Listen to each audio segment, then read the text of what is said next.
senior kicker and punter Darren Ford of Howell, Michigan, a business and economics double major who wants to work in the finance industry after graduation, joined today by his parents, Jill and Brian.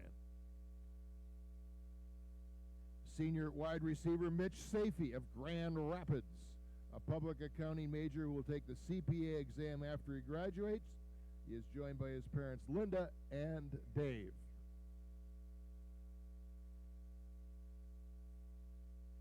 Number 24, senior defensive back Jake Pardonnet of Brighton, Michigan, an economics and business double major who will be going to graduate school for sports management.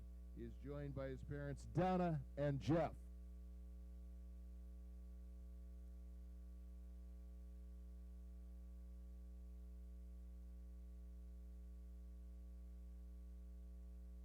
Number 26, senior defensive back Bryce Norwood of Dearborn, Michigan, a biomedical engineering student who is headed to graduate school for biomedical design.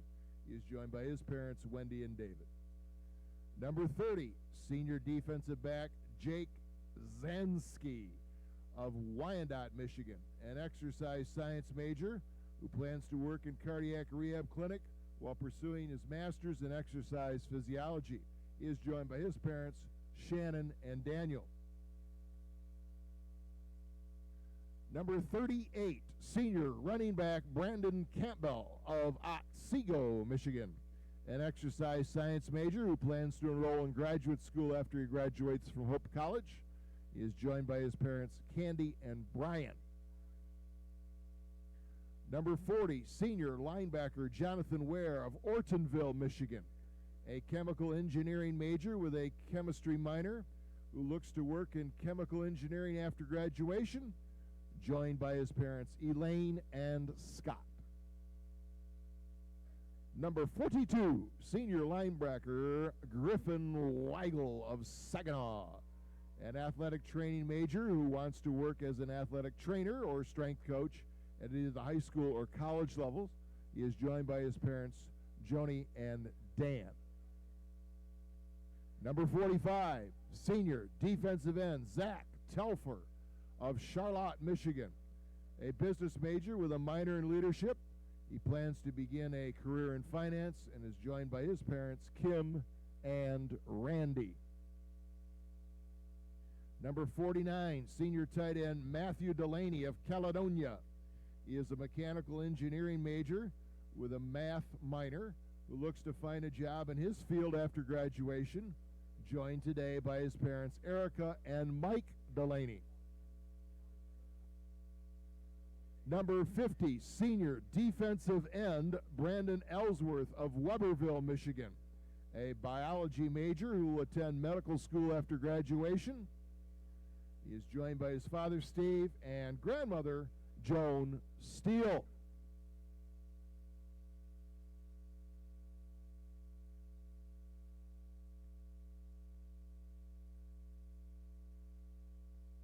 Number 51, senior offensive lineman Jake Vanderveen of Alto, Michigan, an accounting and business major who will be working for Steelcase after graduation.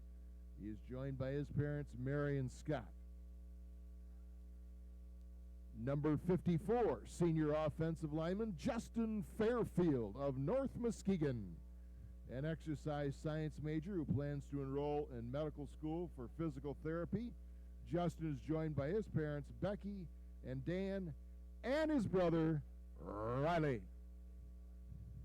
Number 74, senior offensive lineman Nick Steers of Grand Rapids, a mechanical engineering major who wants to work in the aeronautical and or automotive industry.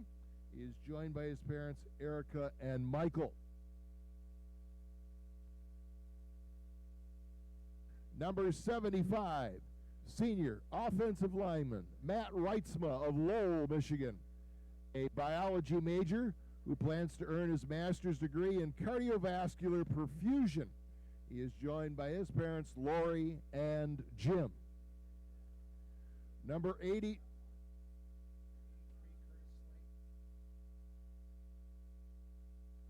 Number 81, senior wide receiver Dustin Heika of East Jordan, Michigan, is a communication major with a psychology minor who looks to start his own social media marketing and website design business. He is joined by his parents, Kim and Mark. Number 83, Curtis Slank of Holland, Michigan. He's a business and economics major.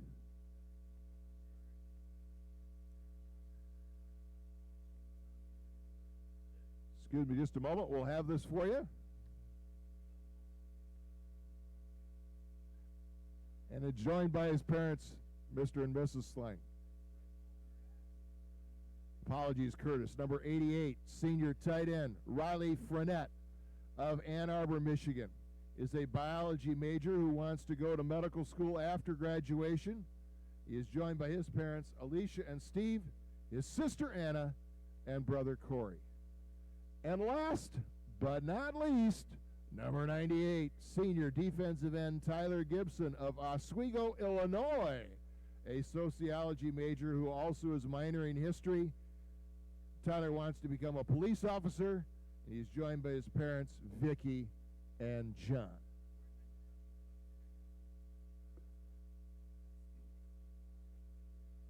Again, our thanks and congratulations to our Hope College football players, their families and friends throughout these past 4 years at Hope College. We appreciate all you've done on the field, in the campus and community of Hope College in Holland, Michigan.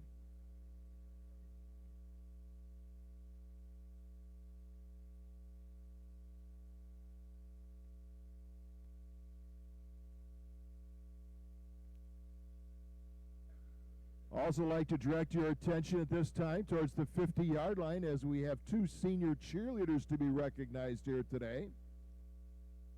Senior cheerleader Courtney Reitsma of Valparaiso, Indiana, a psychology major who plans to become a high school guidance counselor and cheer coach. Courtney is joined by her parents, Jana and Brad. And senior cheerleader Dakota Weifenbach of Benton Harbor against Albion, as Albion leads the all-time series 45-36, and there were 7 ties. And over the last couple of seasons, by friends Cedric Matthews and Wayne Seabury. Our thanks to Courtney, Dakota, and their families for their support of Hope College football and athletics throughout their time here at Hope College.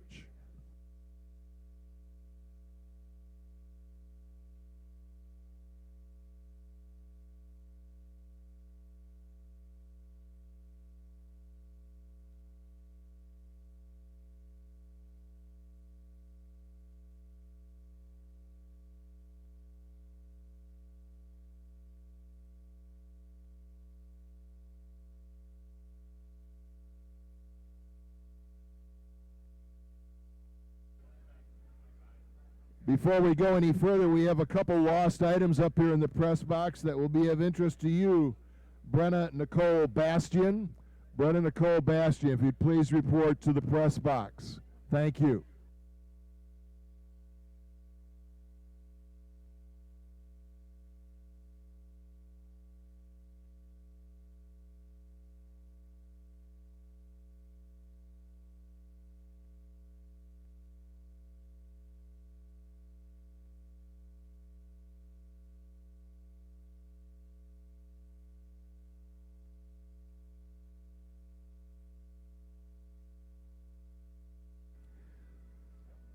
I'd like to give a special thank you again to Lawrence and Vanderswart for underwriting today's game and their continued support of Hope College athletics.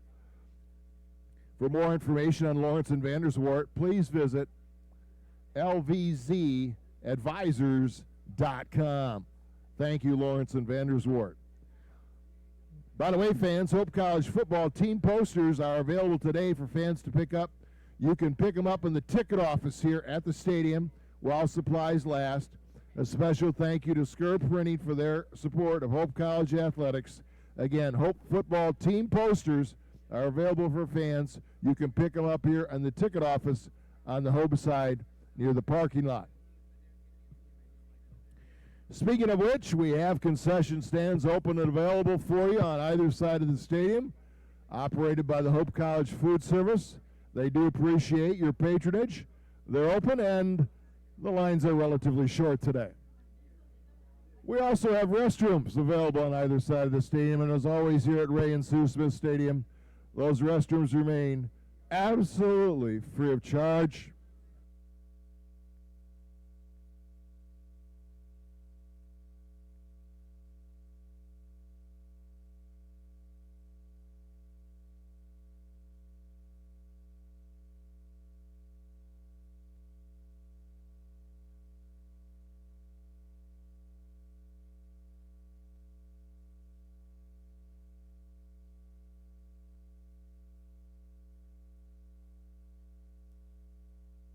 Brainbuster Trivia time.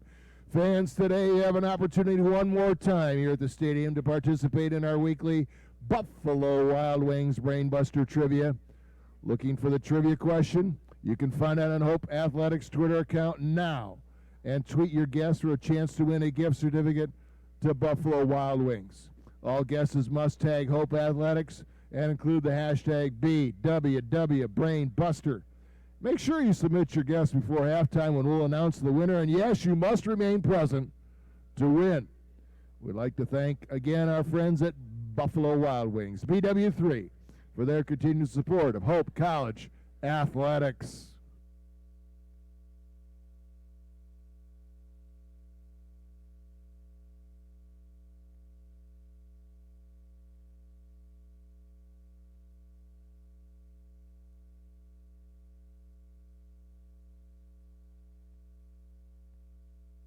Here's an update for Hope fans. Just down the street, finals of the MIAA Women's Soccer Championship today. Hope and Olivet are tied at 1 apiece, still in the first half.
Yeah.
Marching band under the direction of Mr. Mike Filkins.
And welcome back to Hope College football here on the Lakeshores 92.7 The Van.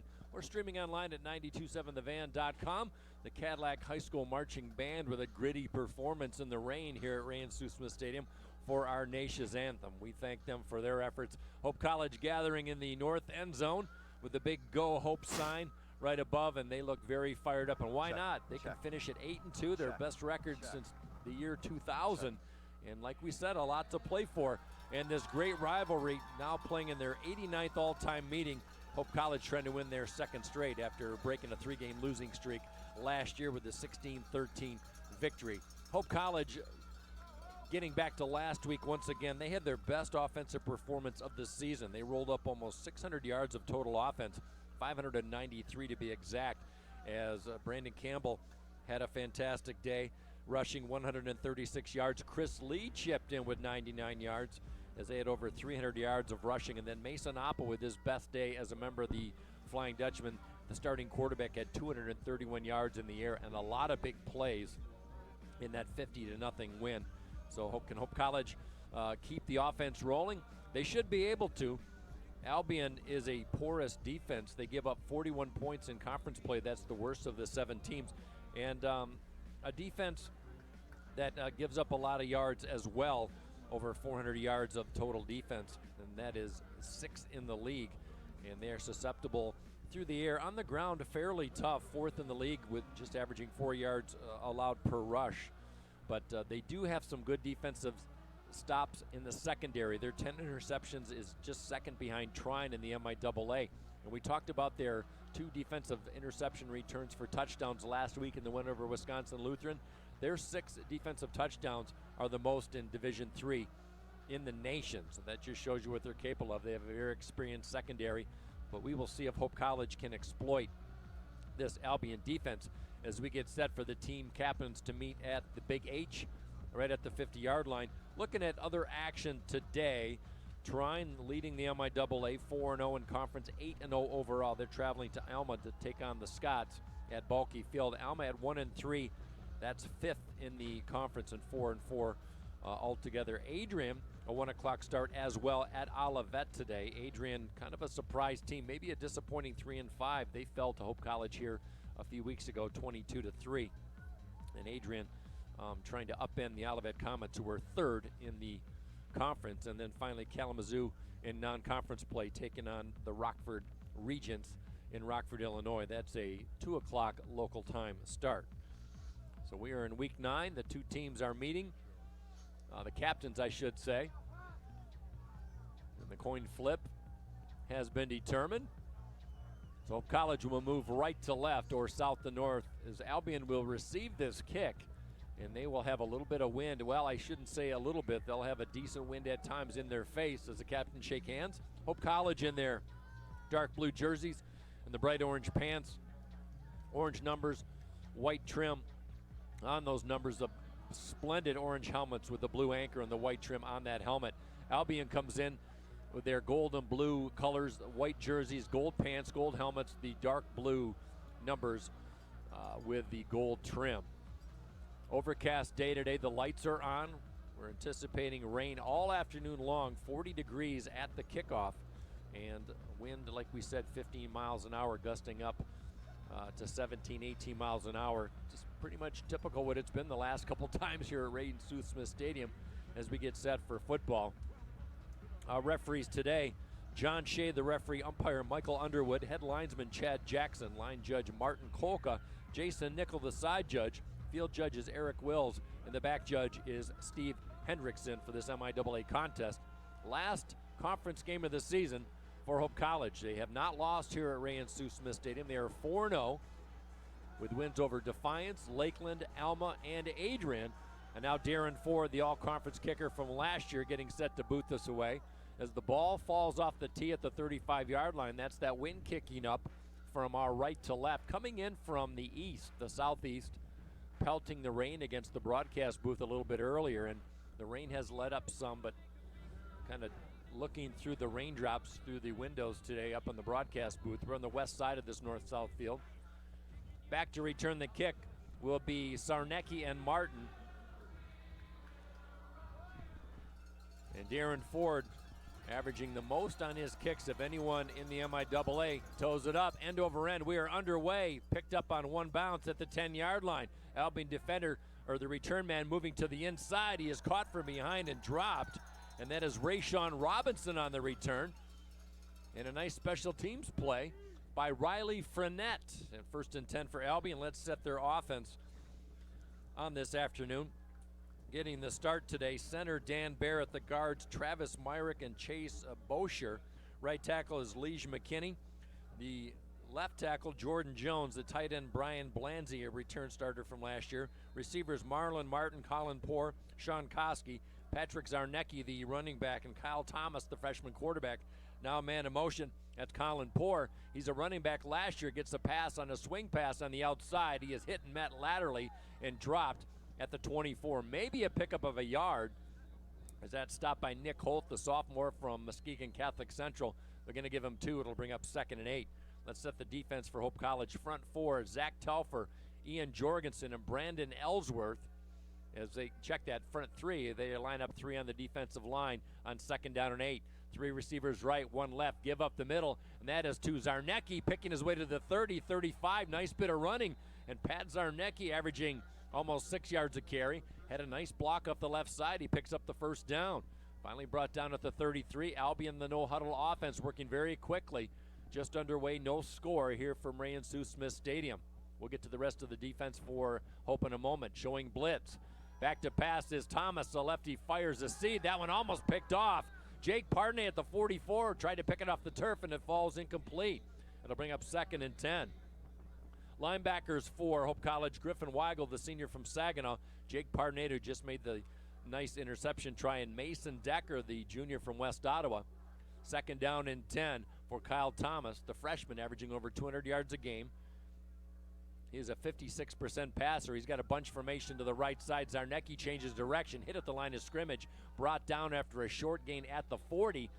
Jake Zansky, the initial stop, the senior from Wyandotte, as Ian Jorgensen checks out. Secondary, the sophomore Nick Holt and Jake Zansky as the safeties. David Boss, the sophomore from Hudsonville Unity Christian, and Mason Rosado, the senior from Holland. 3rd down and 8. Thomas has a receiver, far side in the flat, little slant pattern to the outside, a little bit wide of Poore, and a poor throw by Kyle Thomas as Albion brings on the punting unit. So Hope College gives up a first down, but no more, as the Britons will look to punt this football away. They will be punting into the wind here in this first quarter. No score, 13:33 remaining. Blanzy's a good one. His 42.5 average is the best in the MIAA. High snap.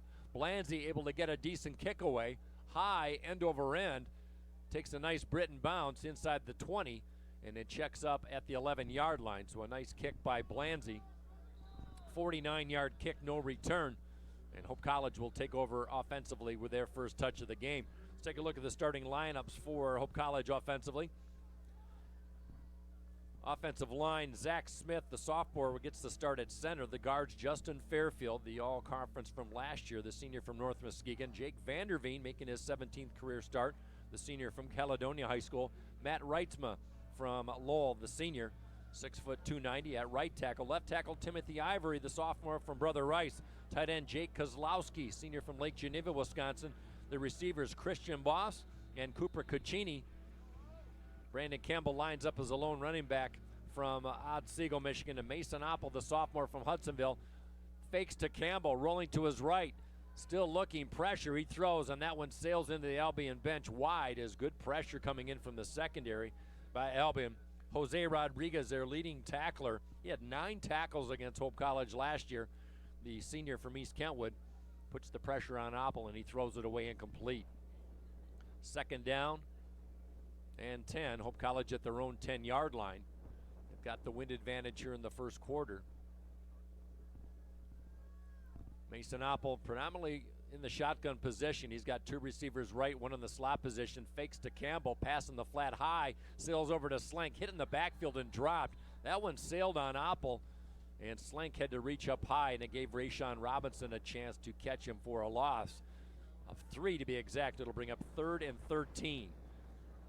Raw conditions today here at the stadium, here at Hope College. It is windy.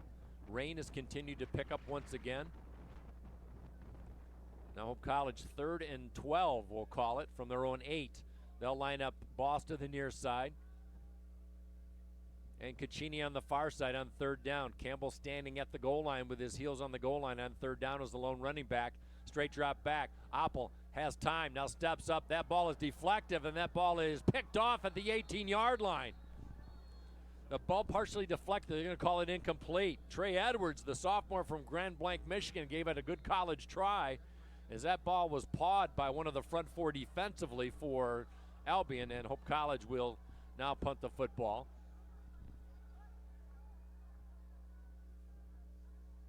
I believe that was Sean Kubit-Meller that was able to get the hand in the air as Oppel trying to go to his left.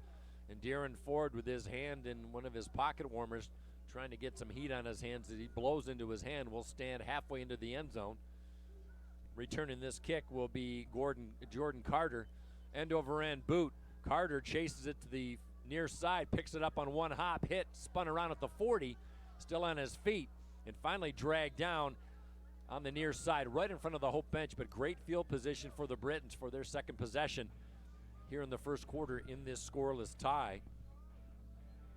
We'll try to keep you abreast of all the scores going down in the MIAA today.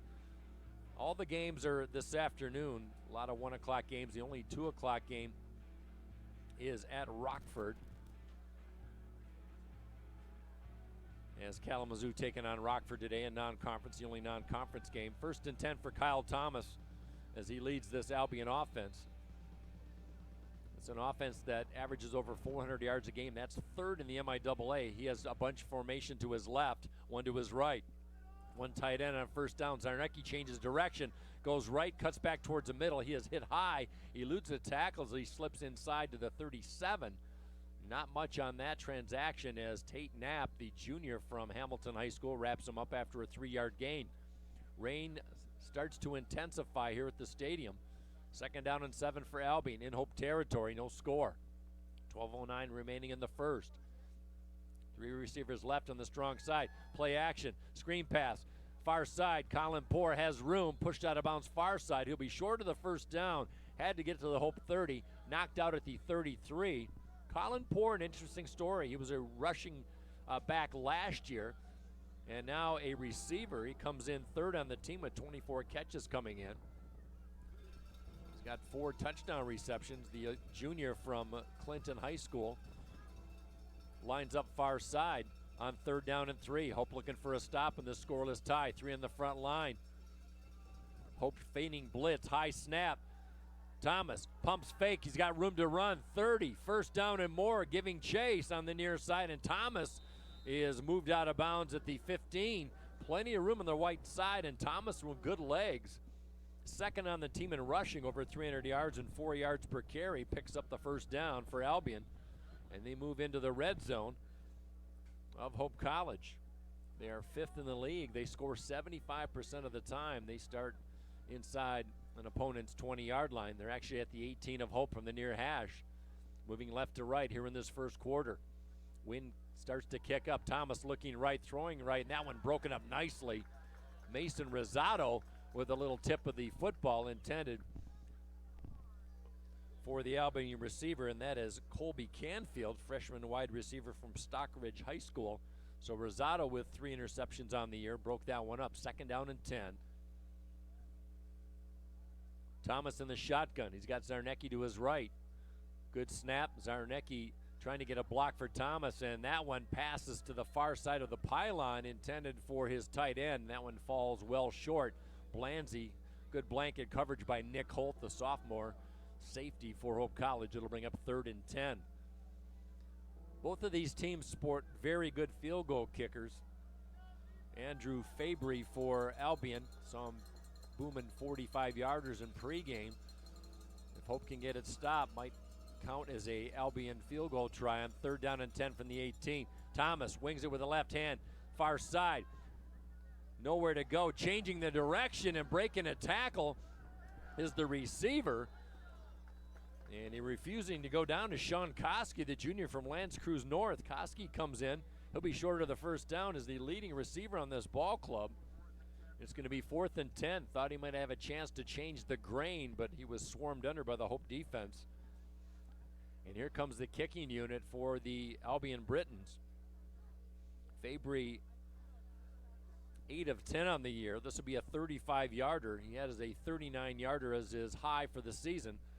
On the hold from Coley Crowley, backup quarterback. This will be from the far hash. High snap. The kick is up, and it has enough distance, and that one is good from 35. So Albion, after holding Hope College, and a short punt by Darren Ford used the short side of the field, and they punch it in with a 35-yard field goal. They lead 3-0 with 10:07 left here in the first quarter. So the Hope College defense holding for the most part, and they've done that very well this year. They're the best team percentage-wise as red zone scoring by their opponents, and they held Albion to a 3-point field goal. Albion never had the lead last year as they were trailing 16-0, and they came back with 13 straight points, but Hope College prevailed at Sprankle-Sprandel Stadium at Albion 16-13. And now Fabry will kick this off as the wind's picking up. The rain gets a little bit harder. We're expecting precipitation all afternoon long. We're glad to have you along. I hope you're warm and dry wherever you may be. Thanks for listening on the Lakeshore's 92.7 The Van.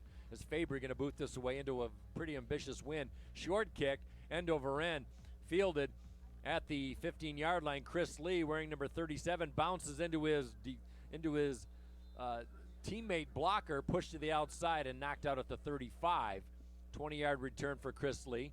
We've seen him every week change his numbers. He was number 36 last week as he rushed for 99 yards. That's a season best for him. Here comes the Hope offense, 1st and 10. Let's get to that Albion defense. Front four, Fullerton and Austin Lynn, the defensive ends. Dallas Reynolds and Sean Cubitt Miller, the tackles.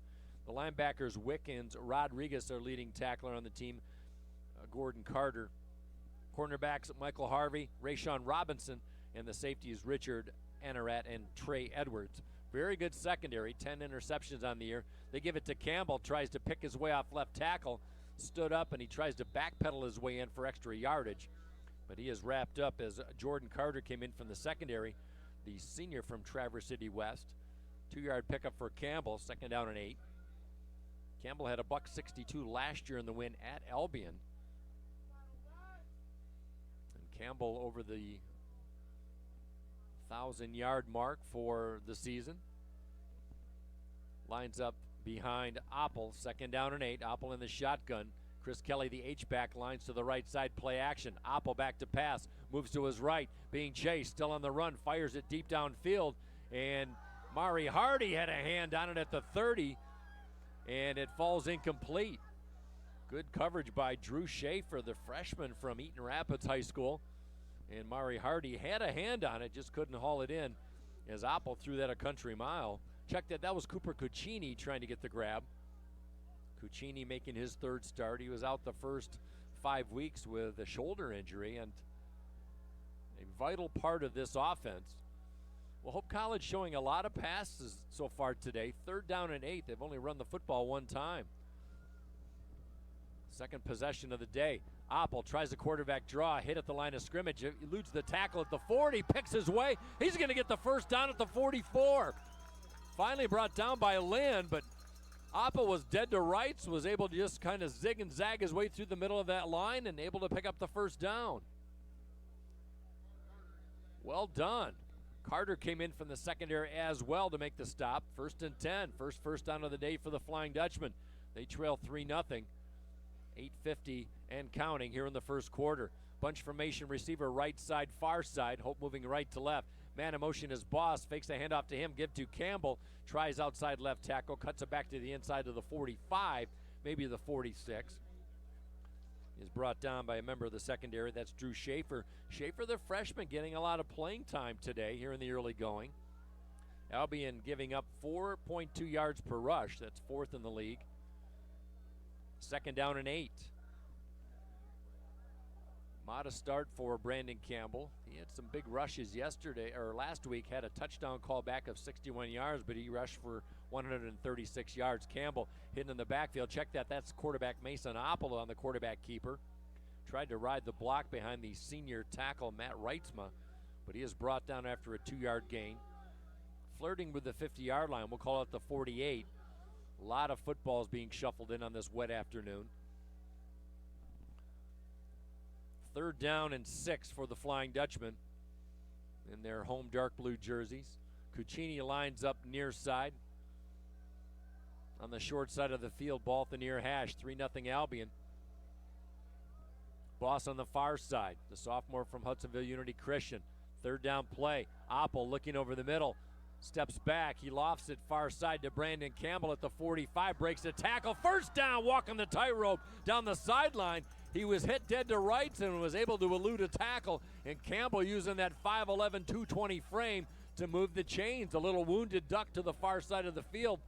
And Campbell really has been quite valuable out of the backfield as his 6th catch of the year. And that's good for a first down. Another big third down play for the Flying Dutchman. They are in Albion territory for the first down at the 44. This is the Flying Dutchman team that had struggled until last week offensively. Oppel keeps it on the quarterback counter, and he is upended at the 40.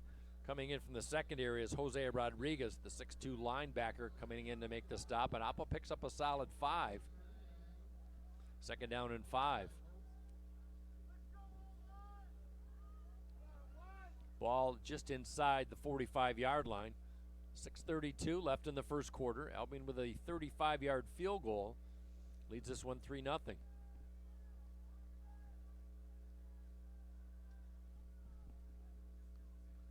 Now a 2 running back setup. Campbell gets the fake handoff. Oppel's going to keep it. Room to run, first down and more inside the 35, all the way down to the 30-yard line.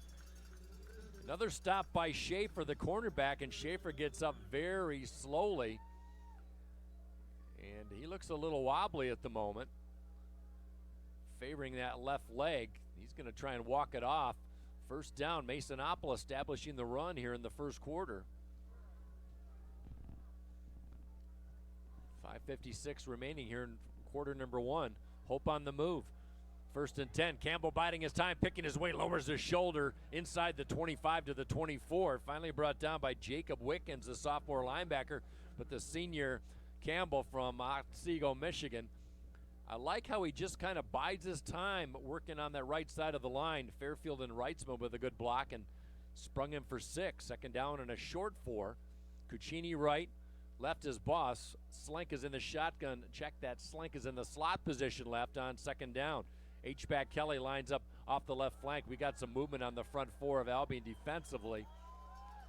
And a malfeasance, the first penalty of the day, is on Albion. That's Hunter Shaw, the senior defensive tackle from Whitehall High School. A little bit too anxious on that front 4. First penalty of the day, marks it off. And that should be enough for a first down as they move the chains. Hope College with their best drive of the day in this their second possession. They're in the red zone at the 19-yard line of the Britons. Nobody scores more in the red zone than Hope College in the MIAA at 85%. First down, Campbell goes outside the tackle, room 20, 15, stiff arm, 10-5, knocked out of bounds, aiming for that pylon, pushed out by Elverson Mitchell, and Campbell romps and stomps down for 16 yards, down to the 2. Thought he might slip into the end zone as he caught it outside the tackle. Boy, that top end speed is so impressive, and he was off and running. Hope in business. First and goal from the 2, averaging 33 points in conference, at 3rd in the MIAA. They'll have 4 chances to punch it in. Bunch formation left side. Now Shadiah lines up the H-back behind the right guard on first down. Campbell lowers his shoulder. He will be denied, brought down at the 1-yard line. Touchdown saving tackle by Carter, who came in from the secondary. Carter giving away about 30 pounds to make the stop. Second down and goal at the 1. 4:19 left here in the first quarter here from Ray and Sue Smith Stadium on another rainy afternoon. 3-0 Albion. Hope knocking on the door. 17 on the play clock. Oppel in the gun on second down. Give to Campbell once again, and this time he's into the end zone. Touchdown, Flying Dutchman. Off the right side, Fairfield and Reitsma. Little help from the center, Zach Smith, the sophomore from Suttons Bay. And Campbell pounds it in for his 12th rushing touchdown of the season. Impressive drive. 6-3. Hope College trying to tack on the extra point by Darren Ford. He's 29 of 33 on the year. On the hold from David Voss, wearing number 10. So Hope College responds. Extra point is blocked, and that goes short of the crossbar. Deflected on the front four. And we got a 6-3 game. Well, Hope College able to establish the offense. And they take their first lead of the day. While we have a moment, want to give thanks to Zach Telford, the senior from Charlotte, Michigan, one of 24 seniors celebrating Senior Day here at Ray and Sue Smith Stadium. He was the MIAA Defensive Player of the Week.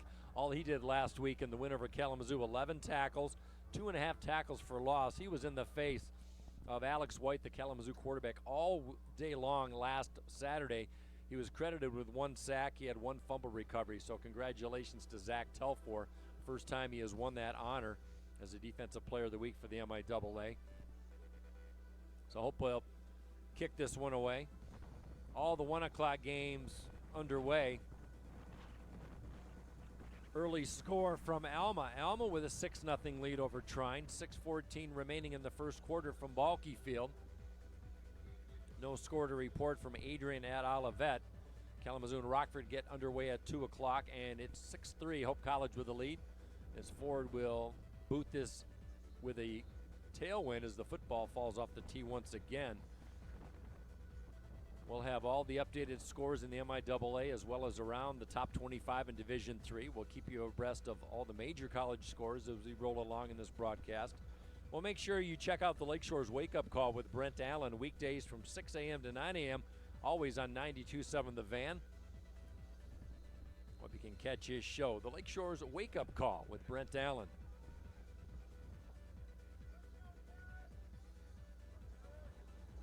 Kyle Crum will hold the football, special teams member for Ford.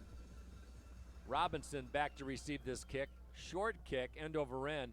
And this one fielded by Rayshawn Robinson at the 10. Goes straight up the middle of the 20, 25, moves to the outside, slips through to the 28. Good return. And Albion with their 3rd touch of the day, trailing 6-3. 1st and 10 for the Britons. Comes in with a record of 3-5. They've won their last 2 ball games. They defeated Alma at home 31-28 and then beat Wisconsin Lutheran on the road in Wisconsin in Milwaukee 48-14 last week. Losses to Adrian, Trine, and Olivet in the middle of their season to start conference play.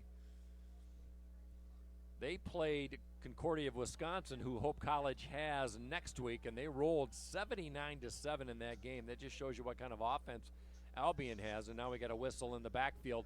A legal procedure against the Britons as the laundry was dropped in the Albion backfield.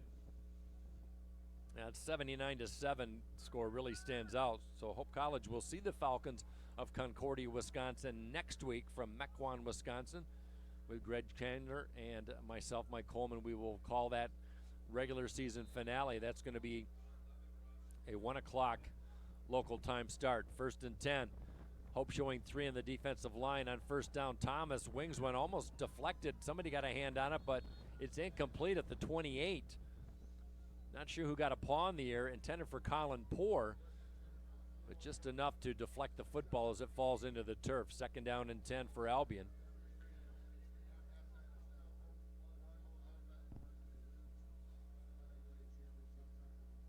By the way, we will have that coverage of Hope College football next week starting at 12:40 on the Lakeshore's 92.7 The Van. Thomas, straight drop back. He's going to run. He's got room.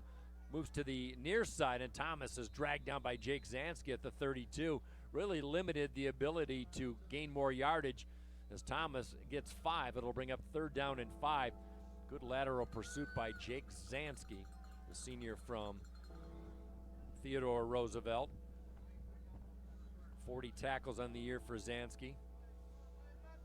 3rd down and 5. Hope would get good field position if they can get a stop. Thomas, the freshman, backs up, throws, complete, finds a seam at the 40. 1st down, goes to his big tight end, Brian Blanzy, and he drags tacklers all the way to the 48-yard line. Check that, not Brian Blanzy, that is Colby Canfield, the freshman from Stockbridge. He's a load, Canfield.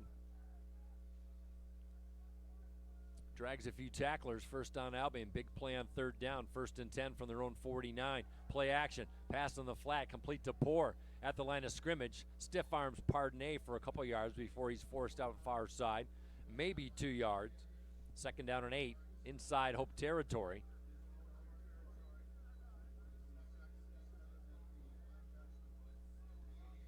They're going to mark the ball at the Hope 48. 2nd down, they call it 7 from the far hash mark. Albion moving left to right. Hope with the lead 6-3. 2:42 left here in the first. Pass complete. Hit is Brian Blanzy. They're going to mark him at the 42 with the forward progress before he is dropped down by Telfor. And Mason Decker, the end of the linebacker. Check that, Griffin Weigel. 3rd down and 1. Blanzy with some starts last year. Very young team was Albion last year, but they bring back 6 starters on defense and 4 starters on offense. 3rd and 1, bunch formation on the left side, 2 receivers right. Give to Zarnecki, picks his way through. It's going to be close. Dragged down at the 42 of Hope. Zarnecki comes in averaging 54 yards a game. He's their leading rusher. He's going to be short. And the punting unit will come on. So Hope College holds at their own 42. And now Sam Blanzy will punt this football away on 4th and 1 for the Britons. Alex Van Vliet, the senior from the 10-yard line from Montague, will try and return this kick. Blanzy averaging almost 43 a boot. Short kick, shank job near side. And that gets a nice Albion bounce all the way inside the 10-yard line. 15 yards of bounce all the way down to the 1-yard line. It's not pretty, but it counts. 41 yards. And 9th time that Blanzy has deposited one inside the 20-yard line. Hope College has to go 99 yards, a lot of real estate, but they've got the lead 6-3. Closing minutes here in the first quarter, 1:21 to be exact. Thanks for joining us on this rainy afternoon. I'm Mike Coleman, proud to bring you Hope College football. Some big games in the Big Ten today. Penn State with an early lead over Michigan State. Penn State ranked number 7 in the nation. Michigan State at 24. My Wisconsin Badgers ranked number 9 in the nation. They lead the Indiana Hoosiers down in Bloomington 14-10. Illinois and Purdue at Purdue. Purdue with the early 13-10 lead. Ohio State ranked number 6 at Iowa later. Maryland at Rutgers. Northwestern at Nebraska. And Minnesota in the Big House taking on the Michigan Wolverines tonight. Shotgun on 1st down from their own 1. Oppel tries to get some breathing room as he tries off right tackle. Able to make his way to the 5-yard line right between the hash marks. A little bit of space. Picks up 4, 2nd down and 6. Clock winding down, 1:05 here in the first. Kozlowski checks out. Speed package checks in for the Flying Dutchman. Boss, Slank, and Cuccini, the receivers. The H-back is Shadiah, off right tackle of Ivory. Check that. Of Reitsma on 2nd down. They give to Chris Lee. Check that, Brandon Campbell at the 10-yard line. Going to be very close to the 1st down marker as Campbell once again employs the right side of the offensive line. They're going to give him a 1st down. Nicely played by the Hope offense, 2 running plays.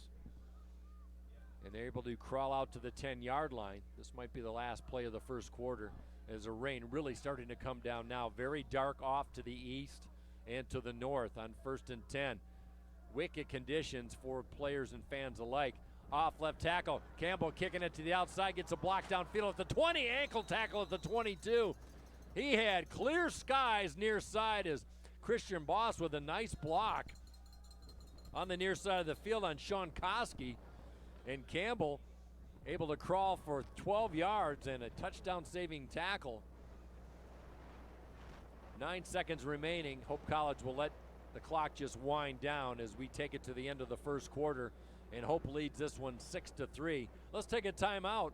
You're listening to Hope College football on the Lakeshore's 92.7 The Van, streaming online at 927thevan.com.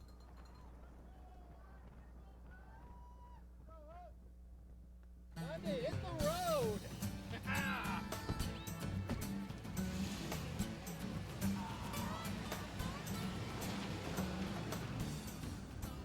Honey, did you remember to bring the GPS? Nope. Oh.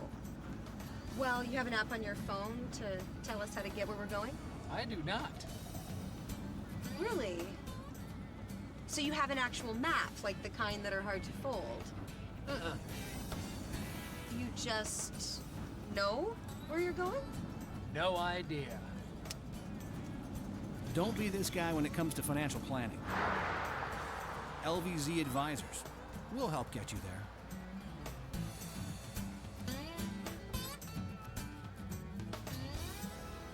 Hey, we're all a little lost. You know where the lake is? All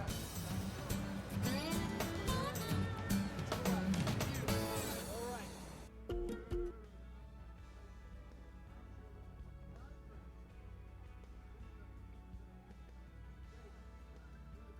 Just getting underway here in the second quarter. And every game all season long here at Hope College, a former military member takes center stage at the Big H at the midfield line here at the stadium and is honored for their service to our country. And today we have U.S. Navy SEAL David Ryan Grover. Mr. Grover served in active duty for 7 years from 1974 to 81, as well as active reserve duty from 1981 to 2004. And he retired as a Master Chief E9 after traveling to 26 different countries to keep us safe and just do his part as a member of the military, including Afghanistan after 9/11. And Mr. Grover lives in Holland with his wife Cindy, 3 children, 5 grandchildren, longtime law enforcement man here in Holland. And congratulations, David Ryan Grover. We can't thank you enough, sir, for your military service. Getting very hard to see through the broadcast booth here on the west side of the field. We've got an east wind today pounding the rain, and kind of jello-y figures in front of us as Hope College will now change direction, kind of moving into the wind here in the second quarter. They started 1st and 10 from their own 1-yard line. They've moved it out to the 22 on first down. Two back set for Oppel. Wants to pass left. He does in the flat to Campbell. That one too high over the outstretched reaches. It'll bring up second down. I believe that was Brandon Campbell. Kind of hard to see. Second down and 10. Check that, third down and 10. Ball at the far hash mark. Just nasty conditions. A lot of umbrellas on this day. Wind just kind of adding to that cold factor. Third down and a long 10. Caccini lines up near side. Short side, we got David Boss. Campbell behind Oppel in the eye. Oppel gets the snap, lofts it over the middle, complete at the 32. Close to the first down, Curtis Slank, leading receiver for Hope. 27 catches coming in. Went high in the air to haul it in. Big third down play, and Hope College keeps the drive alive. They needed 10, they got 11. 1st and 10 from their own 34. They lead 6-3.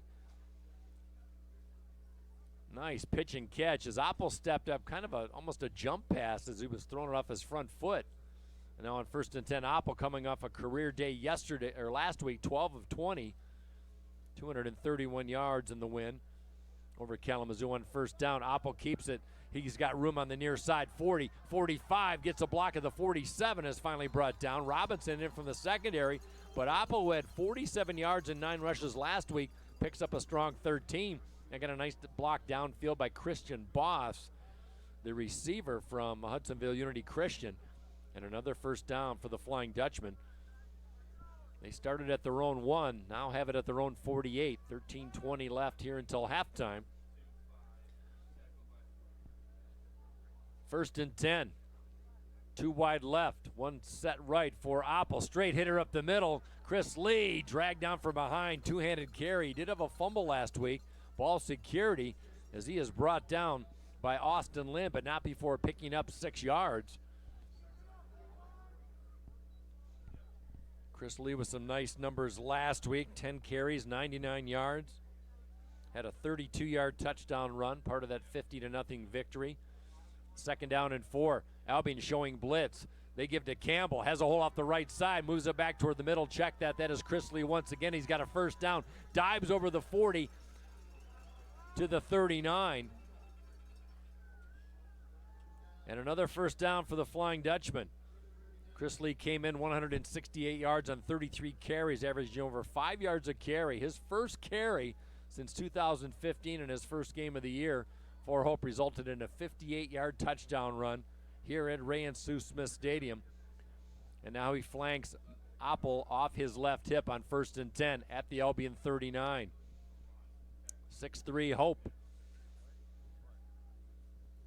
Man in motion is Boss. He gets the handoff. Wide receiver sweep. Moved inside, zig to the outside, inside the 35 before he's finally brought down. Another secondary stop by Albion. Nick Davenport, the senior from Martin Luther King High School, but a 5-yard pickup by Boss. That's a nice play for him that he's employed this year. 7th rush of the season, averaging 11.5 per carry for Boss. We'll see that a couple times a game. Chris Kelly, the junior from Royal Oak Shrine Catholic, now lines up in the H-back position left side on 2nd down and 5.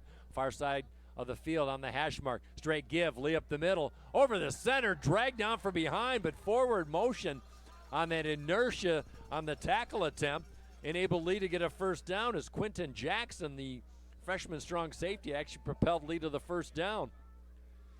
Boy, if Hope can finish this off, they stuttered at their own 1. This would be some sort of impressive drive and their longest of the year on 1st down. No huddle offense. Moving to the outside as Lee cuts it back to the inside. Logan Shadiah providing a key H-back block. And Lee picks his way inside the 20 to the 18. They're going to mark him at the 19, and Lee checks out. Lee did not play last year. He had a neck injury, and he was cleared this year, especially after Mike McClusick went down with the ACL tear to end his season, and he has been such a valuable part of the offense as Albion calls timeout. And speaking of Mike McClusick, he is a senior this year, and with the injury, he has 1 more year of eligibility, and there has been talk of him coming back next year, and that would be just well-timed if McClusick could come back with the graduating Brandon Campbell leaving after this season, and McClusick, a 1,000-yard rusher last year, would be vital for this Hope College football team in 2018. So all indications are pointing that he will be doing so. So Hope College, coming off the timeout, are back in business. 2nd down and 3.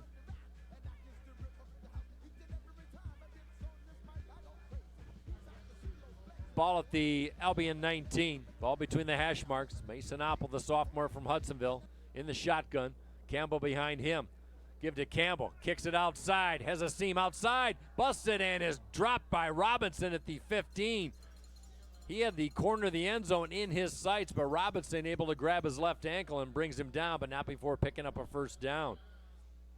Touchdown saving tackle. Rayshawn Robinson, he's a good one. The sophomore, check that, the junior from Jackson, Michigan. 1st and 10, though, for the Flying Dutchman. They have eaten up a lot of clock on this drive, started at their own 1. They've had the football now for almost 5 minutes of this drive. 1st and 10 from the 14. Oppel, good snap. Gives it to Campbell, tries to bump it outside, breaks the tackle, still being strung out to the far side, pushed out at the 14. Not much of a gain. Good lateral pursuit. Schaefer finally finished him off, the freshman safety. No gain for Campbell. Campbell thought he was checking out, but he will stay in the game. Chris Lee joins him. 2 running back situation. This is the first time we've, I stand corrected. Last week was the first time we saw a 2 running back set all season long in this Hope College offense. And now on 2nd and 4, Oppel has Campbell to his right, Lee to his left. No tight end, 3 receiver set, and now Hope College has to burn a timeout here with 9:40 remaining until halftime. And at halftime, we'll have the scoring recap of this game with all the stats and numbers of the first half. Also take a walk around the MIAA and D3 football around the nation, as well as major college football scores here in Week 9 here in D3 football. Hope College with a win today could secure 2nd place for the 2nd consecutive season in MIAA play, and a good start to the tenure of Peter Sturzman, the head coach, in his 2nd season with the Flying Dutchman. Updated score from Alma, 12:05 left until halftime in that one. Trine has tied the ball game, 6-6 the score at Balke Field. Adrian and Olivet We have been informed that that game has not started yet due to inclement weather. Usually the case in that situation is a lightning strike in the vicinity. So that game is yet to be started. From Olivet. Olivet half a game back of Hope College for third place in the conference standings. Now, if Alma can defeat Trine, and if Trine would lose to Olivet next week and Hope College wins today, Hope College would have the MIAA crown and they'd be going to the playoffs. That is the only way they can make it to the postseason. But they have to take care of their own business here at home, where they are 4-0 in the season. Second down and 9 from the 13. Hope with a 6-3 lead. They were trailing 3-0. On the blitz, Oppel goes back to pass, fires it, end zone far side, up for the grab. Did he get it in? Touchdown, Chris Lee. Yes, he did. What a pass by Oppel over the defensive reach. And Oppel leapt up with two hands and hauls it in. How about that play? Finishes off a 99-yard drive. And for Chris Lee, his 10th reception of the year, that's 5th best on the team, and his 2nd touchdown reception. And it extends Hope's lead to 12-3. Darren Ford trying to make it a 10-point contest on the hold from David Voss. His first attempt on the first touchdown was blocked. Good snap, good hold, kick is up, and that one is through the uprights. 13-3 our score. We've got 9:34 on the clock until halftime. And the longest drive of the season for the Flying Dutchman. They go 99 yards and punch it in.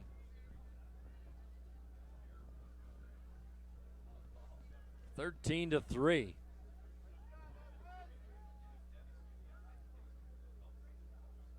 Well, congratulations to the West Ottawa Panthers. They move on to the regional finals as they defeated the Rockford Rams yesterday. 33-28, that game at West Ottawa. And we were proud to call that one on our sister station, 1450 WHTC. And Zeeland West, another local team, took it on the chin to a very strong Muskegon Big Reds team. Lost in the district final last night up in Muskegon at Hackley Stadium. So Zeeland West finishes up their season, and Muskegon moves on. Now Darren Ford, a little bit of a side wind at the moment where the lights are on here at Ray and Susma Stadium. Knuckleball sidewinder fielded by Robinson at his own 8. The wedge right up the middle to the 15, 20, 25. Look out, wrapped up at the 32, and he is spun down to the ground. Good return by Robinson. He is helped up by one of the special teams player for Hope College. Good return by Robinson to the 32, 1st and 10. Here comes the Hope College defense. They held Kalamazoo to just 105 yards of total offense last week in that win. Last year, Hope and Albion both had over 300 yards of offense in the Hope College win, 16-13. Kyle Thomas, the freshman from Walled Lake Western, slaps his hands together from the shotgun. Play action, fires it, hit as he throws, pass complete, far side at the 35, racing for the first down marker. He should have enough. And that is a pass completion to Sean Koski, the junior from Chesterfield, Michigan. Good pitch and catch, good for a first down. Updated score in D3 football, number 2 ranked Mount Union all over Muskingum, 17-0. We'll have other scores as we go along. Zarnecki gets the call straight up the gut over the 45 to the 46, trying to get the block of Dan Barrett. Interesting high school combination. Dan Barrett from Walled Lake Western, the sophomore, ex-high school teammate of Kyle Thomas, so the center quarterback combination working at the college level from Walled Lake Western to Albion College. I love those stories. 2nd down and 8 on the 2-yard pickup by Zarnecki. Wants to throw left, and Thomas does to one of his slot receivers. Not much as he is wrapped up. Jake Babb comes in, and Babb getting a lot of playing time. Not a starter, but Babb, the sophomore from Caledonia, stops Albion for a 1-yard gain. 3rd and 7, Hope up 13-3. We're in the second quarter with 8:20 left until halftime.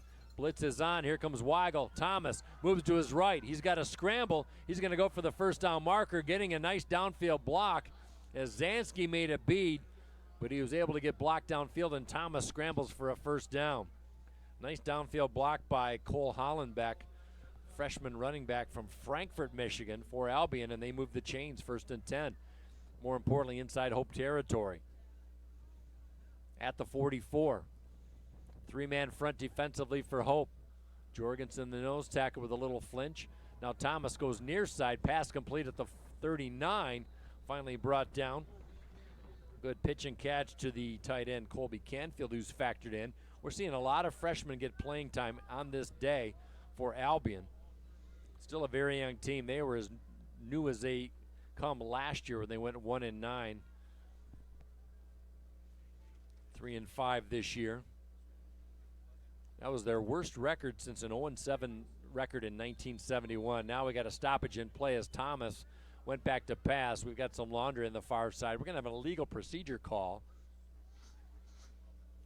Having trouble getting some numbers in this game stat-wise as the 5 yards marked off against Albion. Our computerized stat pack that accumulates the stats malfunctioning at the moment. We'll try and get some numbers for you. Kyle Thomas, we do know this, 3 of 7 for Thomas for 14 yards. Has relied on the passes and the flats and the screen passes so far. Has not gone deep. 2nd and 10. Check that, 2nd and 9, high snap. Give to the running back, Freeman, hit at the 42. Fights his way inside the 40 to the 39 before Zansky, the strong safety, brings him down with help from Ian Jorgensen. Freeman had a couple touchdowns in last year's loss. Freeman had 43 yards, a leading rusher last season. And now he lines up by Thomas on 3rd down and 4 off to his right. Play action. Thomas will keep it on the quarterback keeper. 1st down and more. Good slay of hand. And Thomas, with good lateral motion, a good foot speed, picks up the 1st down. Boy, he is very elusive. 10-yard pickup for Thomas. 3 carries, 41 yards for Thomas. He's a good scrambler. 13-3 Hope, but Albion on the move. Just over 6 minutes left here until halftime. Thomas stepped back. He was looking to pass. He thought he might have been over the line of scrimmage. As he backed up, Jake Babb says, "How do you do?" And he brings him down for a sack. Well, maybe a little bit of indecision by the freshman quarterback Kyle Thomas cost him as he takes a big loss. 2nd down and 18, 1st sack of the day. Hope had 4 last week in the win over Kalamazoo. And Jake Babb with a nice sack for Hope College. Nice seed, far side, complete to Koski at the original line of scrimmage at the 29. And he is brought down immediately as Zansky in on attack, who's factored in quite a few tackles today so far. 3rd down and 10. Hope fans trying to make some noise just below us. They sit on the west side of this stadium. Albion with the wind here in the 2nd quarter, trailing 13-3, clock at 5:15 until halftime. Thomas in trouble, steps up, trying to direct his receivers, and that one lofted over the middle. That one was dangerous, and maybe getting a piece of it is Rosado as he was trying to go to his tight end, Brian Blanzy. Check that, that's Coalfield. And a good stop for Hope defensively on 3rd down. It'll bring up 4th down and a field goal try by Andrew Fabry. We saw him banging out 42, 43-yarders in the practice session earlier. Fabry's been good from 39 on the year. This would be a 46-yarder, and that one is blocked at the 30-yard line. A low kick. Didn't have a chance. And the Hope College Flying Dutchman defense holds as the field goal is blocked. And here come the orange and blue on 1st and 10 from their own 30. That would have been a career high by Fabry. He had the wind, but that one did not clear the line of scrimmage. 1st and 10 for Hope. They lead 13-3.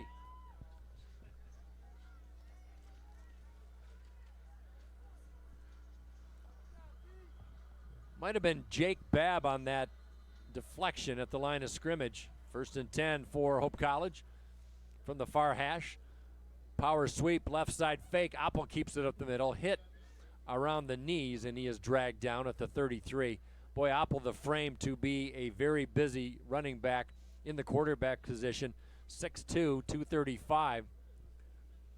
And he hauls it for 3 yards, 2nd and 7. Oppel comes in the second leading rusher for Hope College, 347 yards, almost 4 yards a carry. 90 carries coming in the first 8 games. On second down, he's got 2 receivers to his right, but they give it to Campbell. Stutter step at the line of scrimmage, lowers his shoulder to the 37. Has to get to the 40. He'll be 3 yards short. Nice tackle by Sean Cubitt Miller, the junior from Birmingham Brother Rice, high school teammate of left tackle Timothy Ivory for Hope College. So those two are going at it today. 3rd down and 3.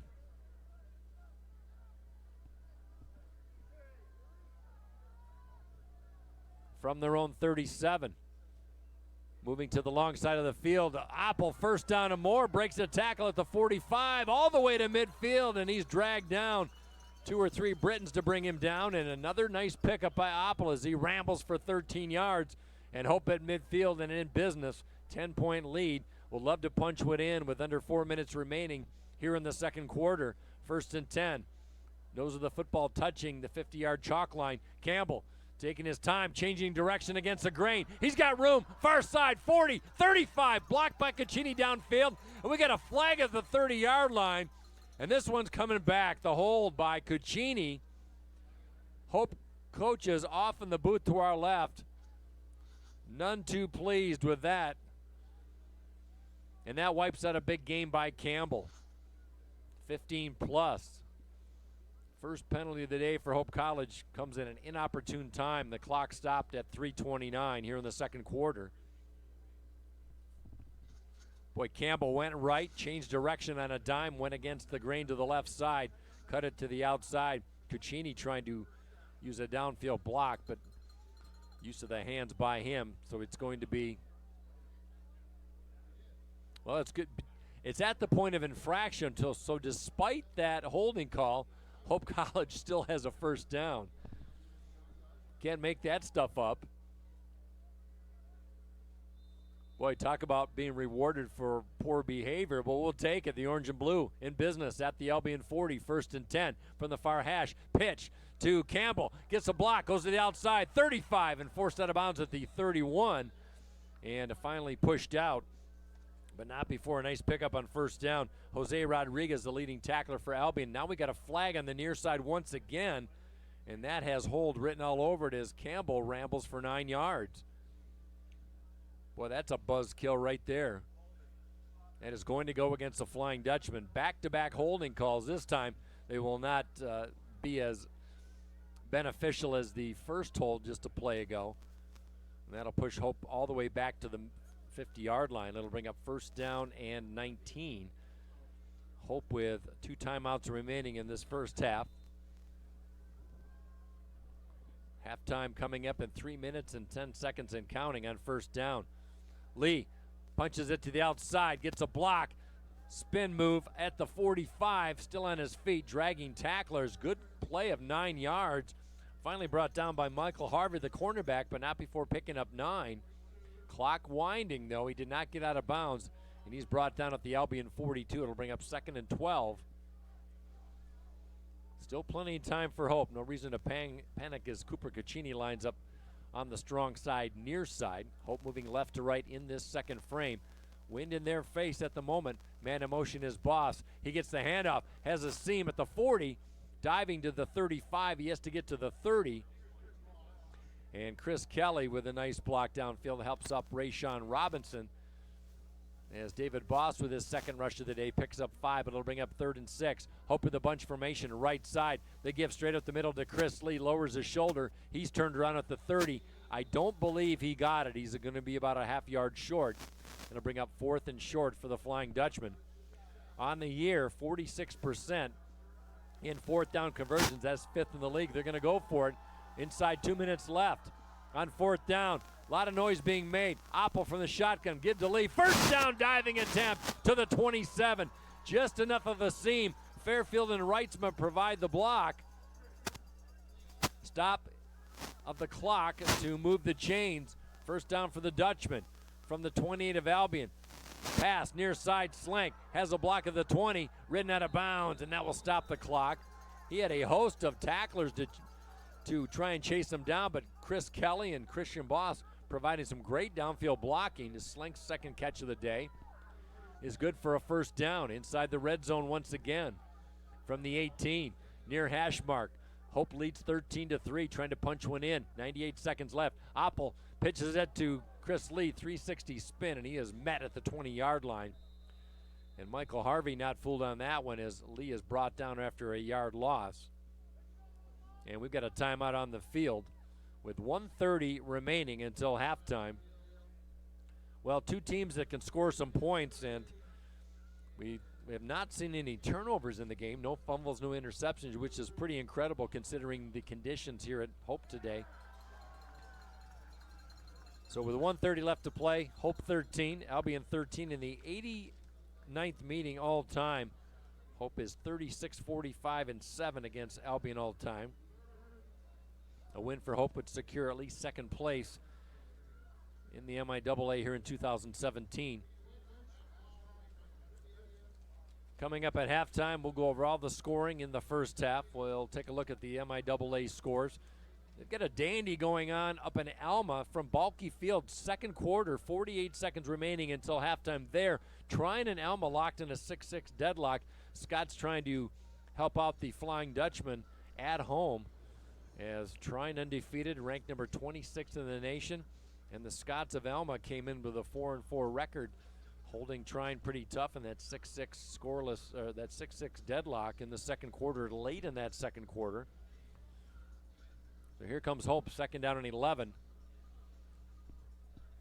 Ball at the 19 of Albion. Three in the front line for the Britons.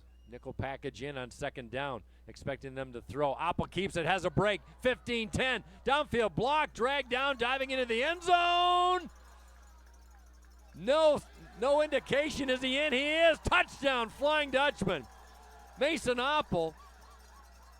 I saw he was able to get a block from Timothy Ivory, the left tackle, deep downfield at the 5-yard line, and Oppel knocks it in from 19 yards out.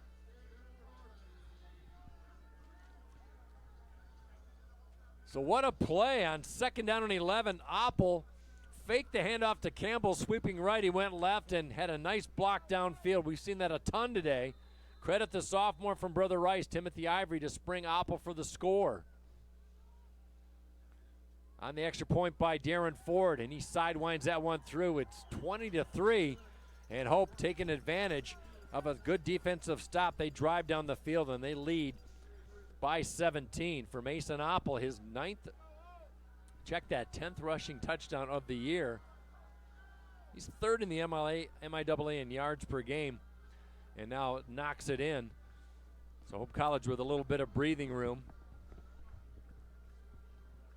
With 1:22 left until halftime. Well, there's a lot of good things to like in this game so far. Albion coming in with a pretty good scoring offense at 28 points per game in conference play. But Hope College has shut down a very good Britain's offense. Their average is 413 yards per game. That's third in the league. Especially the last couple drives for Albion. Darren Ford will knock this one into a pretty good wind at the moment. Overcast all afternoon here at Ray and Sue Smith Stadium. It's been raining on and off, sometimes very heavy, sometimes a little bit less as the lights are on here on this Saturday afternoon.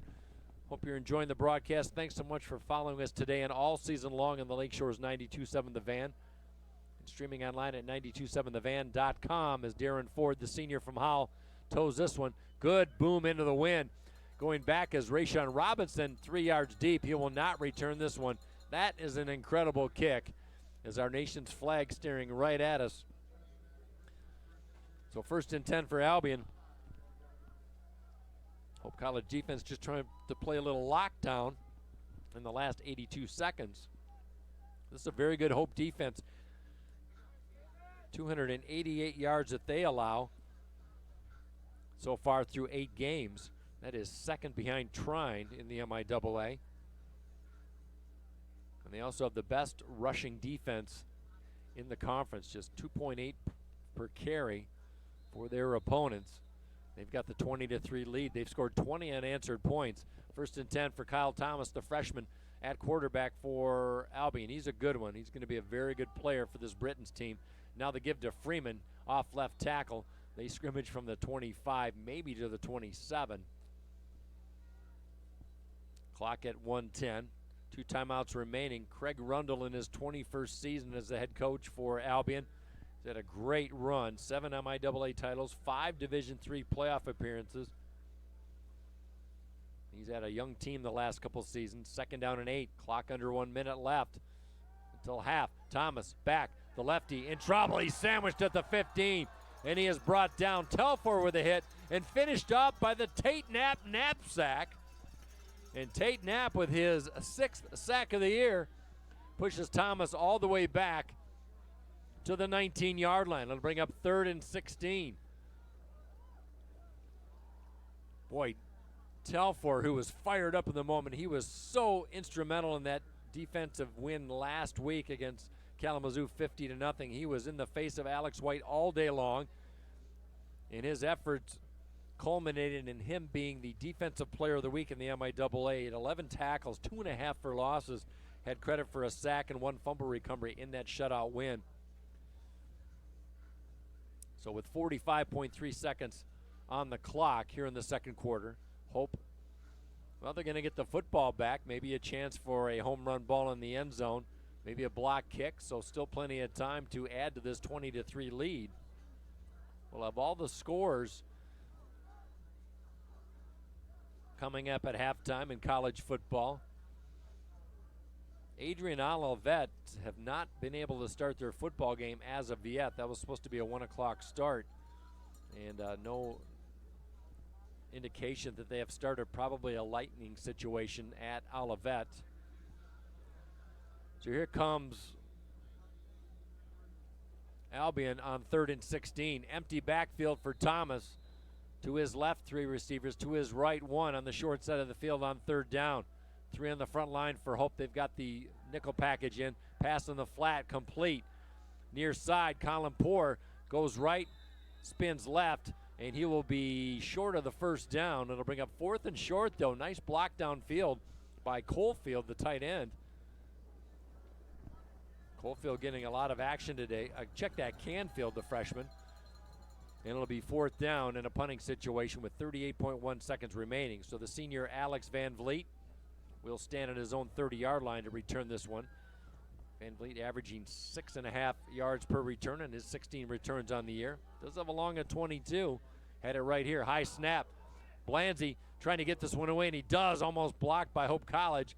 Takes a sideways bounce at the 35. So Hope College has 65 yards to navigate and 30.9 seconds remaining until halftime.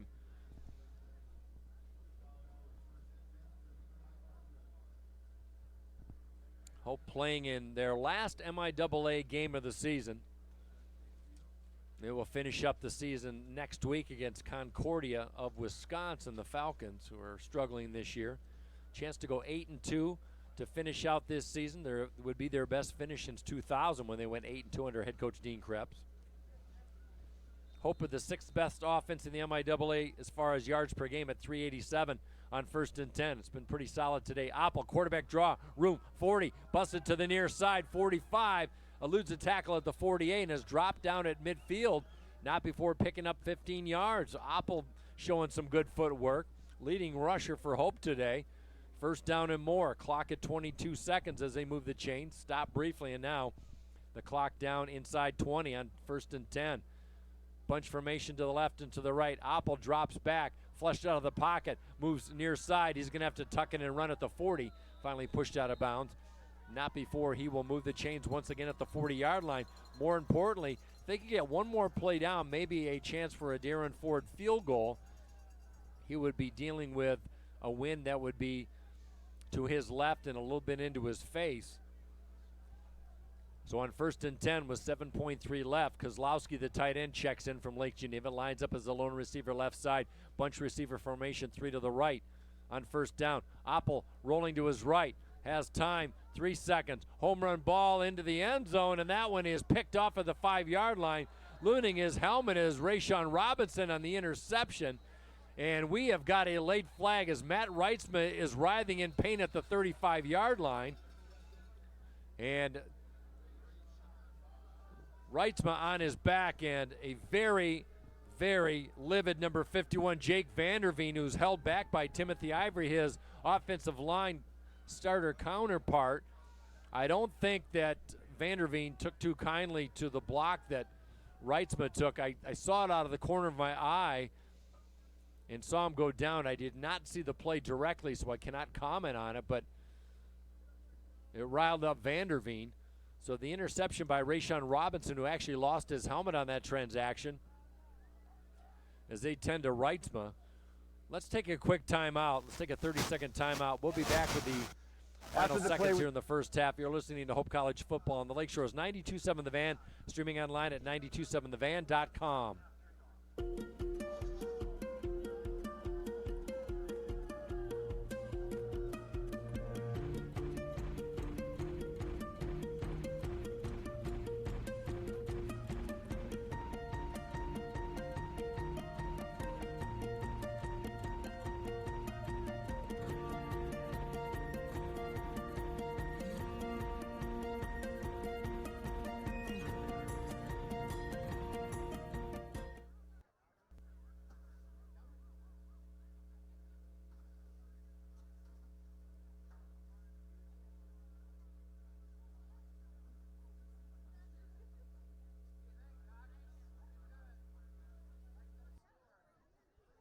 As the clock ticks down to 0. Matt Reitsma, who was injured on the play, is actually up and on his feet, and he is walking slowly to the Hope College locker room.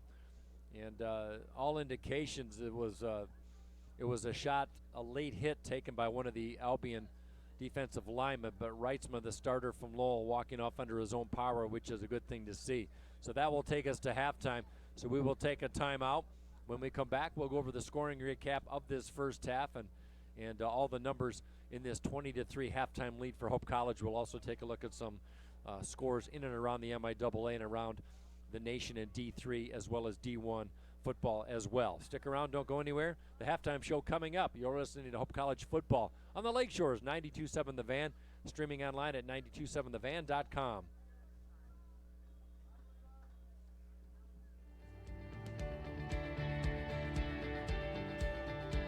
We've intentionally never had minimum account sizes. Our philosophy has always been, if you're willing to put in the work and we'll collaborate and we set the plan in place and you're willing to go along with this plan and to put forth effort to this plan, we're happy to work with you. It's what we love to do. And so we have people coming in from the very starting point all the way to, to the wealthy people. It's all different scenarios. Financial planning is not just for the wealthy.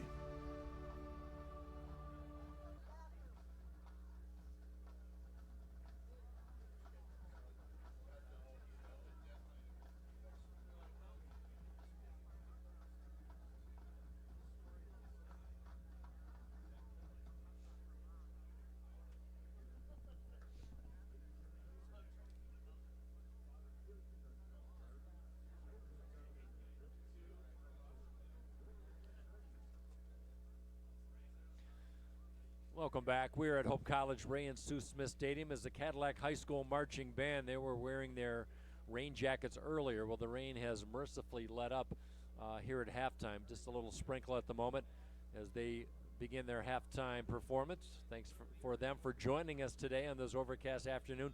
And thank you for joining us today here on our broadcast of Hope College football here on 92.7 The Van and 927thevan.com. Halftime, Hope College leads 20-3.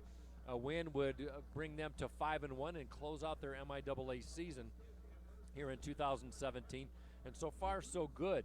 Now, normally we have a bunch of numbers to throw at you, but our stat pack, our computerized online stat service, has decided to, like the weather, go south, and it has created a little bit of havoc today. So we'll give you what we can. What we do know is, just from our own recollection, is Albion took the initial lead 3-0 on a 35-yard field goal by their fine field goal kicker, and that's Andrew Fabry. But then Hope College, after having to punt on their first touch, were able to sustain a drive, and Brandon Campbell came in and punched one in from short yardage, his 12th rushing touchdown of the day. And the extra point was actually blocked by Albion. It was 6-3 in the first quarter. But then Hope College was able to convert on another touchdown. This time Mason Oppel was able to run one in. And his 10th rushing touchdown of the season. And the extra point was good. It was 13-3. And then closing out the scoring, it should be noted that second to last drive by Hope College, they went 99 yards on that drive. An amazing drive starting at their own 1 yard line when they were pinned back as far as you could be, and they were able to punch it down the length of the field, a drive that took over 6 minutes. They had the lead of 13-3, and finally, with under 3 minutes remaining, they close out the first half on another Mason Oppel touchdown rush. This one from 19 yards out. He had a great block by Timothy Ivory deep down the field. The left tackle from Birmingham Brother Rice, and the extra point was good by Darren Ford, and that's where we stand 20-3. As the Cadillac High School Marching Band plays here on this soggy afternoon, we'll take a timeout. We'll be back with more of the halftime show. You're listening to Hope College football on the Lakeshore's 92.7, The Van.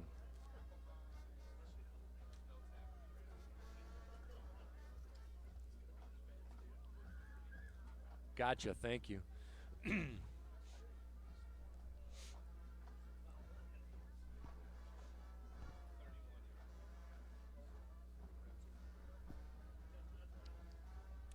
You know what, Coach? Yeah, I'm good. Yeah. You know what? Thank you. I won't have time even to take a bite. This is where Chandler saves the day and does all his numbers, and then. I'm more of a color guy. I know you. I don't know why I didn't hook up the other. I was thinking sitting here. I know.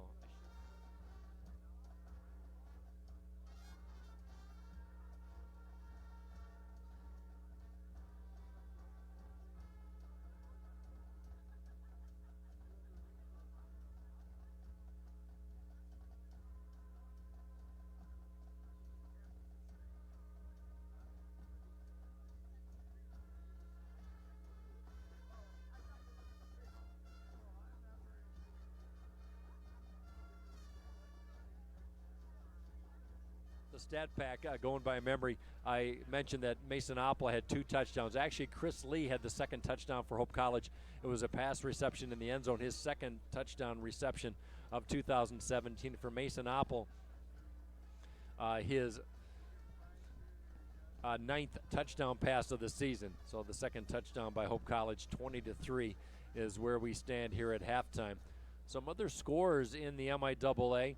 Just got an update from Olivet. There has been a lightning delay from Olivet, Michigan, and when that happens, anytime there's a lightning strike within 5 miles of the stadium, they have an automatic 30-minute delay.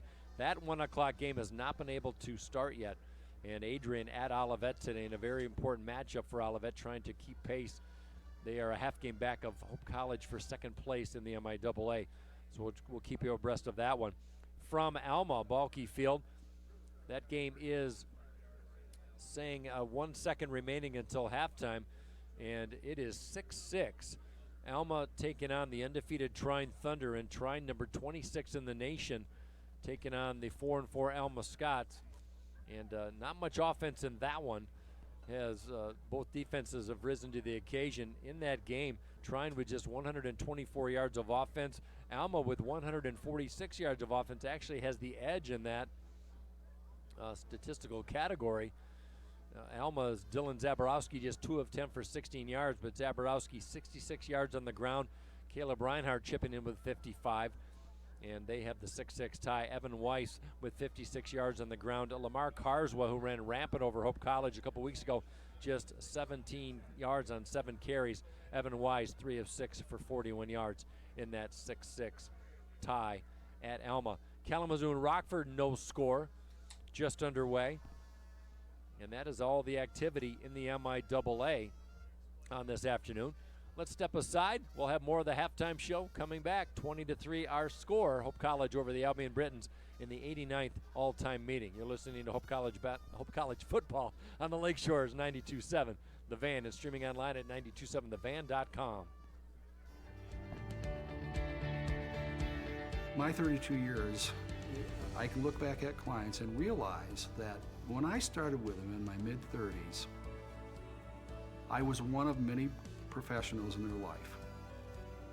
But since then, their doctors retired, their attorneys retired, their ministers retired, all the key people in their life retired, but we're still there.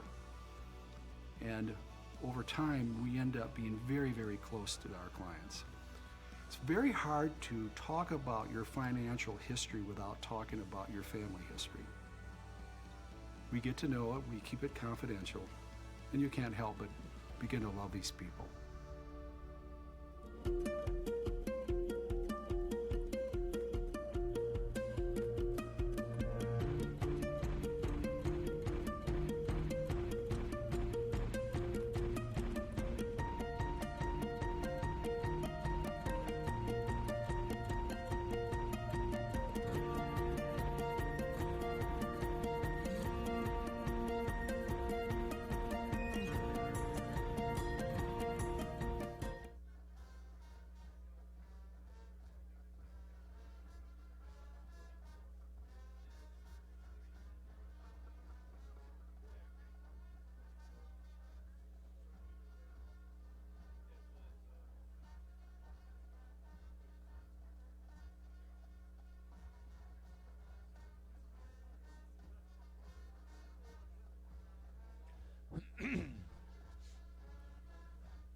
We are at halftime on this overcast and rainy afternoon. 40 degrees at the start of the game. It is rough outside. Cadillac High School Marching Band in our halftime performance, and Hope fans battling the elements but enjoying the outcome so far as the rain starts to pick up once again with the lights on here at Ray and Sue Smith Stadium. 20-3, the Flying Dutchmen lead the Britons of Albion, trying to win their second straight in this series. It dates back a long, long time. While we have a moment, let's take a look at the top 25 in Division III football here in Week 9. Number 1, Mary Hardin Baylor on the road against Louisiana College. That is a 2 o'clock start just underway in that one. Number 2, Mountain Union with a 24-7 lead over Muskingum. That one in the end of the that one at halftime. Number 3 ranked Wisconsin Oshkosh in a 3 o'clock start against Wisconsin Eau Claire. Number 4, St. Thomas and Gustavus Adolphus in a scoreless tie. That one just underway in Minnesota. Hardin Simmons, the number 5 ranked team in the Division III top 25, leading Bellhaven 13-0. 7:50 left in the first quarter there. From Hamline, number 6, St. John's on the road. No score in that one, just underway. Number 7, Delaware Valley with a 7-0 lead over Misericordia. That one just starting the second quarter. Number 8, Linfield out west, leading Puget Sound in early action. Number 9, North Central with a 7-0 lead over Carthage of Wisconsin. That one in the first quarter. A lot of time left, 10:28 in that first frame. At halftime, number 10, Brockport leads Alfred 14-10. Number 12, Wittenberg all over Ohio Wesleyan 28-3. That one coming down to the closing seconds of the first half. In the fourth quarter, number 13, Wesley leading number 25, Salisbury 23-20 in the only battle between two ranked teams on this Saturday afternoon. Frostburg State at number 14, trailing Keene 14-3. That game at halftime. Number 15, Washington and Jefferson and Geneva 3-3 tie. That one just heading into the second quarter. Case Western Reserve out of Ohio leading Westminster, Pennsylvania 28-10. That game at halftime. Buena Vista hosting at number 18, Wartburg, and that one 7-7 in the first quarter. Halfway through that one, St. Olaf at number 19, Concordia Moorhead, Battle of the Minnesota Colleges, 7-0 Concordia Moorhead in the first quarter. Number 20, Wisconsin-Platteville playing the toughest schedule in Division III at Wisconsin-Whitewater. In Whitewater, Wisconsin, no score, 9:45 in the first quarter. George Fox and Pacific Lutheran will have a 5 o'clock start later. George Fox at number 21. Number 22, Springfield, Oliver, Maine Maritime, 41-0 at halftime. Number 23, Johns Hopkins, steamrolling Juanita, 44-7. That one in the third. And Wheaton, Illinois, number 24 in the nation, 6-3 over Augustana. That one, 13-16 remaining in the first quarter. Well, the rain really coming down a good time as Cadillac High School Marching Band was able to finish up their program and move off the field, and people taking cover as hard as it has been all day. The rain pelts here at halftime. Taking a look at some Big Ten scores. Penn State traveling to Spartan Stadium. Penn State number 7 in the nation taking on Michigan State. And that one is being delayed by inclement weather. We had the Olivet game delayed by lightning, and that one probably the same as Michigan State trailing 14-7. They're not saying, that is in the second quarter from East Lansing. Wisconsin in the third quarter on the road at Bloomington, Indiana. The number 9 ranked Badgers lead the Hoosiers 24-10. Purdue up on Illinois 16-10 in the third quarter. Ohio State and Iowa, the Buckeyes ranked number 6 in the nation, will be in action at 3:30 later on. Same for Maryland at Rutgers. Northwestern and Nebraska playing the late game 2 at 3:30. And finally, at 7:30 tonight, the Wolverines of Michigan at 6-2 take on the Golden Gophers from the Big House in Ann Arbor. We'll take another timeout. We'll be back with more of the halftime show. 20-3, Hope College leading Albion. You're listening to Hope College football right here on the Lakeshores 92.7 The Van, or if you're streaming us online at 927thevan.com.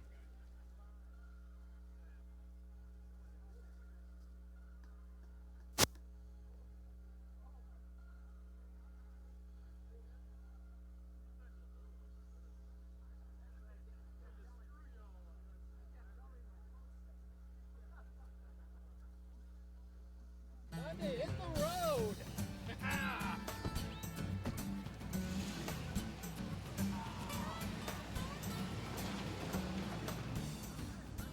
Honey, did you remember to bring the GPS? Nope. Oh. Well, you have an app on your phone to tell us how to get where we're going? I do not. Really? So you have an actual map, like the kind that are hard to fold? You just know where you're going? No idea. Don't be this guy when it comes to financial planning. LVZ Advisors. We'll help get you there.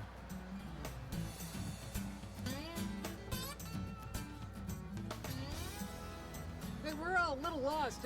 You know where the lake is?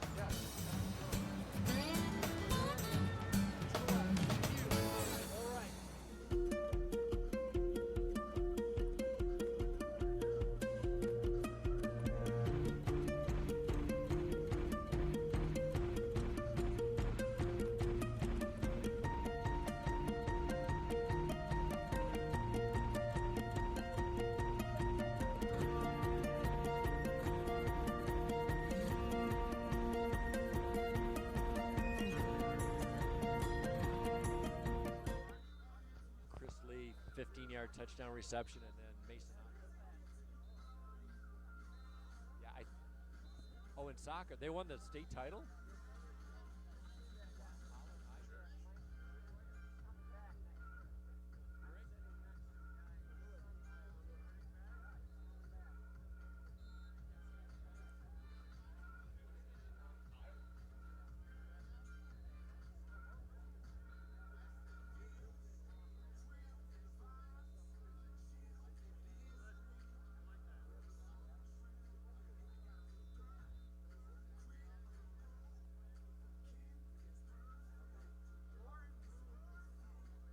School.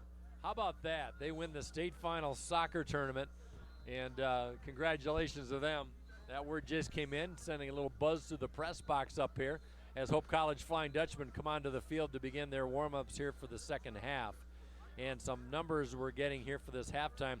Hope College individual numbers: Mason Oppel 2 of 5 for 6 yards in the first half.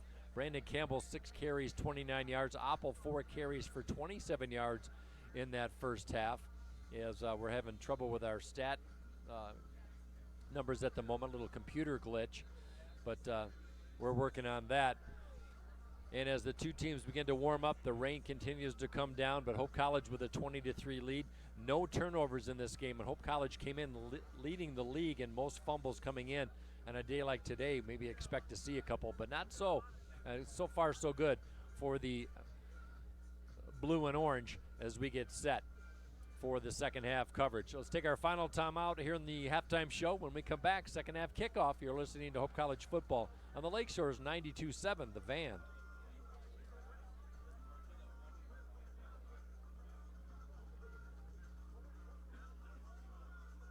Thank you.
We are getting set for the second half here. Hope College with a 20.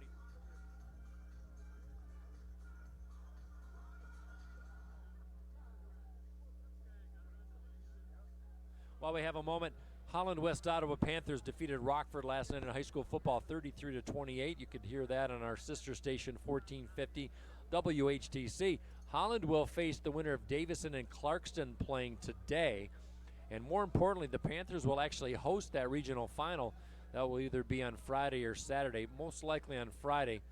So you can pay attention to the broadcast schedule for that one on 1450 WHTC for their broadcast schedule. So once again, congratulations to the Panthers, as head coach Ryan Oshnock in his second season has provided the Panthers with the biggest turnaround. They're supposed to finish 7th in the OK Red while they win their first outright conference championship. Here comes Fabry to boot this one away, a very short kick, fielded by Kozlowski at the 35. Straight up the field to the 40, 45, and lowers ahead to the 48. Good tackle. But the Flying Dutchmen with good field position have the football. The first drive of the second half, they lead 20-3. And here they come on offense. Well, it remains to be seen if Matt Reitsma will start in this second half. He went down in that first half. And looking at him, I do not see his number on the field at the moment. And Matt Reitsma, I'm looking for him on the sidelines as well. He took a lower extremity injury, so now we've got a replacement for him.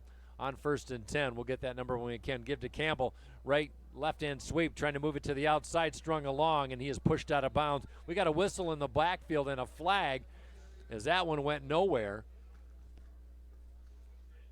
And that looks like it's going to be a holding call against the Flying Dutchman. In for Matt Reitsma, and that is number 64, Brady Eating, the freshman tackle from Hamilton High School. He's kind of hard to miss, 6'7", 291, getting his action for the first time here this year. With any extended bit of play, I should say. He had some spot work earlier in the season, but the freshman will take over for Reitsma at tackle. So the holding call against the Flying Dutchman brings a first down and 20. Ball pushed back to the Hope College 31. Not much wind to speak of at the moment, but the rain coming down on first down from the far hash mark. Hope leads 20-13, opening seconds of the third quarter. Oppel looks right, passes over the middle, in and out of the hands of Curtis Slank. Just kind of slipped right out of there. High pass would have been a tough grab. Incomplete, brings up third down. Hope on the day, 2 of 3 in third down conversions. They had a 99-yard touchdown drive for their second touchdown, capped off by the Chris Lee reception for the touchdown, his second of the year. So hope of the opening drive here in the third quarter under adverse conditions. Once again here at home, it's been the theme this year. Fakes the handoff to Lee. Oppel up the middle, trying to get to the original line of scrimmage at the 47, and he does. He is upended at the 48. Had a nice seam through the middle, but he needed 20. He picked up a solid 11. That'll bring up third down and 9. Ball resting comfortably at the 47-yard line of Hope, right on the orange H that adorns the middle of this field. Boss lines up near side. Slank with him in the slot on third down. Chris Lee to the left of Oppel in the shotgun. Low snap. He's looking to throw. Steps up in the pocket. Being flushed. Being chased and trying to race for the first down marker. Collision as Oppel runs into the linebacker. Holy smokes, a clash of the Titans on that one. And Oppel gets the first down. Jose Rodriguez, the leading tackler, coming in with 86 tackles. Actually giving up about 40 pounds to the 235-pound Mason Oppel. I would hate to have to tackle Mr. Oppel, that's for sure. First down, Flying Dutchman. Inside Albion territory at the 43, 1st and 10. Moving left to right. Straight give up the middle. Room to run is Chris Lee at the 35 to the 34. Running with authority, and another late hit on the far side. And we've got a late flag. We saw that at the end of the first quarter as Joe Fullerton put a lick on Matt Reitsma, has put him out of the game. And extracurricular indeed. Michael Harvey, the junior cornerback from Berkeley High School. Things are getting very chippy, and that really got the Hope College coaches fired up off to our left. That would be an automatic first down. It happened at the 28 of Albion, and that's going to be a walk-off, and that helps Hope's cause. Unnecessary roughness, the call. Automatic first down. So Hope just trying to shove it down Albion's throat here at the moment in the opening drive of the third quarter. We've got 13:26 left here in the third. Mason Oppel coming off his best game as a starting quarterback, 231 yards. He's done it with his feet today on 1st and 10. Give to Chris Lee, off right tackle, stood up at the 15, but not before he picks up good yardage on first down. He'll get 5 or so. Coming in from the secondary is Trey Edwards, the cornerback. Nice surge off that right side. Justin Fairfield and Brady Eating providing the block. You've got the all-conference, all-preseason All-American and Justin Fairfield, and the up-and-coming Brady Eating at 6'7", providing a little bit of space for Chris Lee. Second down, we'll call it a long 3. Lee's had a good game. Coming off a 99-yard performance last week on second down. Play action. Oppel in trouble. On the run, passing near side. Complete. Diving effort, 2 feet in. Great grab. Christian Boss at the 9-yard line. Great vision by Oppel as he found the open receiver. And Boss with his first catch of the day is enough for a first down. Now it's 1st and goal from the Albion 9. Boy, that was textbook grab by Boss. Came in at 23 catches on the year behind Curtis Slank for the team lead. Lines up on the left with Slank from the far side on first down. Handoff up the middle. Chris Lee, touchdown, Flying Dutchman. Untouched into the end zone from 9 yards out.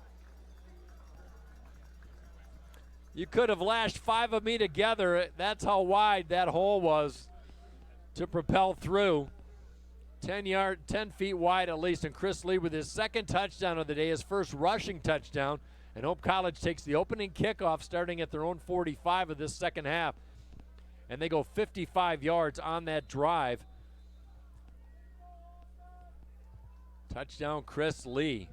Extra point try by Darren Ford and the hold by David Boss. Justin Fairfield, the long snapper. That one is perfect. 12-12 remain here in the third quarter. 27-3. Hope College has scored 27 straight points after trailing early 3-0.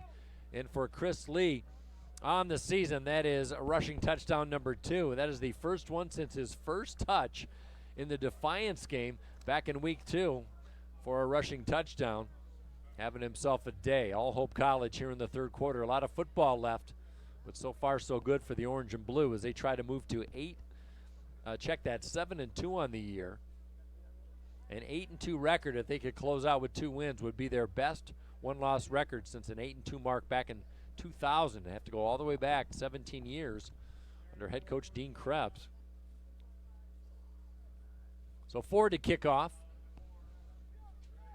We've had really a variety of wind throughout the course of the day. It's been strong at times, and our America's flag in the south end zone pretty quiet at the moment. Updated score from Alma. Trine leads now 13-6. 13 minutes left in the third quarter. Adrian and Olivet still have not been able to start. Lightning delay. Kalamazoo at Rockford, 6-0 Hornets over the Regents in the second quarter. Here's the big mighty leg of Darren Ford, end over end. Short boot fielded by Poor at the 9-yard line. Straight up the gap. Now moves to the far side, trying to get outside. Alex Van Vliet with a wrap up at the 22. Good special teams tackle by Van Vliet, the senior from Montague. And Albion begins 1st and 10 with their first touch in this second half. Well, Hope did their job. They took the opening kickoff of this second half and they marched it 55 yards. Chris Lee pounds it in from 9 yards out. Hope defense has just really put the squeeze on this Albion offense, averaging 413 yards of offense per game. That's third in the MIAA. They've not been able to get any traction. Really, the best drive of the day was Albion's second drive when they were able to get the field goal try. But even then, they were deep in Hope territory, and Hope really held and fortunate enough to get the field goal on first down. Thomas, the freshman quarterback, from the shotgun. Weigel showing blitz, pass in the flat, complete. And a little zig and zag by Koski as he's knocked out at the 25 near side. Sean Koski, that pass in the flat near side. Check that. That is Colin Poor, the junior from Clinton High School. But Hope College, after some adjustments, has really clamped down on that screen pass. Now Albion shows 5 to the right side on second down on the strong side of the field. Thomas pump fakes to the right side, moves up in the pocket, being chased. Telfer with the grab, and he knocks down Thomas for the sack at the 14. Zach Telfer, 18 career sacks coming in. He's got his second of the day.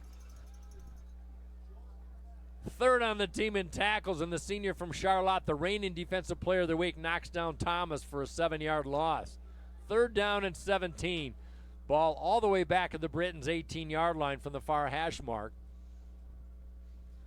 Kyle Thomas feeling the heat on this cold day. Third down. Lefty drops back to pass, airs it out, throws a seed, far side, incomplete, broken up, intended for Koski. Johnny on the spot was Luke Beckhusen, the sophomore from Coldwater. Beckhusen second on the team in tackles as a free safety. Going for his second career interception, but he bats it down incomplete. It'll bring up fourth down. So the punting unit comes on for Albion. Van Vliet back at his 35. And here's Blanzy, wearing number 17. Gets a short kick that comes in, and it takes a sideways bounce and goes in the opposite direction. Good Hope College bounce. And for the second straight time, Hope College will start with excellent field position over the 45-yard line. They're going to mark this down at the 49.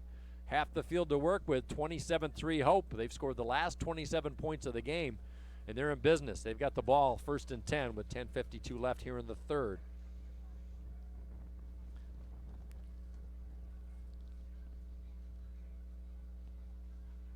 Glad you could join us this afternoon. I'm Mike Coleman, proudly calling Hope College football on the Lakeshore's 92.7 The Van.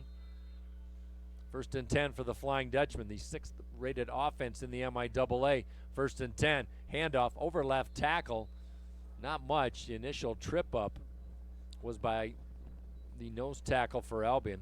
That's Dallas Reynolds, the senior from Buchanan, Michigan. 1-yard pickup by Brandon Campbell. 2nd down and 9.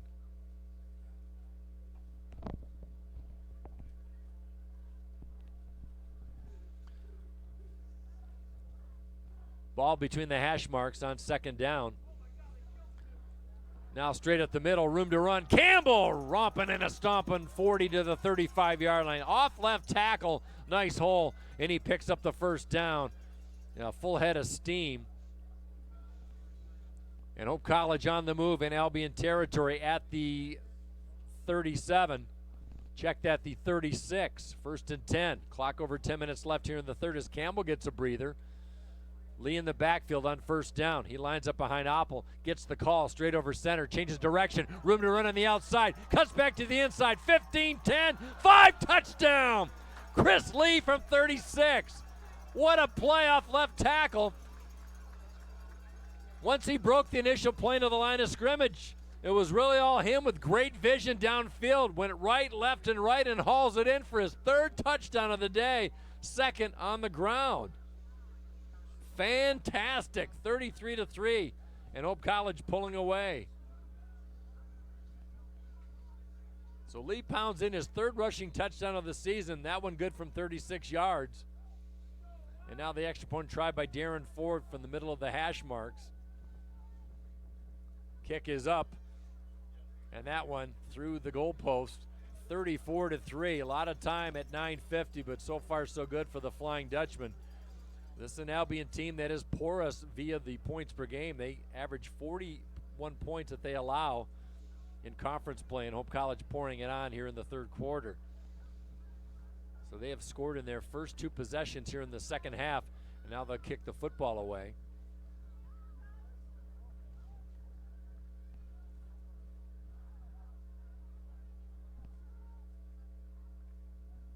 Hope College sporting a lot of guys on the bench today, and I see them huddled up like penguins in the Arctic. They're kind of standing around trying to stay warm, kind of in a collective mass at the 45-yard line right in front of us. Can't say I blame them. It is a raw day. Hardy fans here. Pretty decent turnout on such a crummy day, but it's November. We've been pretty blessed. The first 5 or 6 weeks were fairly decent with warm temperatures. Not so today. 40 degrees at game time. Darren Ford sends another boomer. Back is Robinson, and 1 yard deep in the end zone. He's going to take it out. 15-10 to the 25 and drop down at the 26. And here comes Albion. They got work to do. They trail 34-3. They have not been able to find any answers on the offense.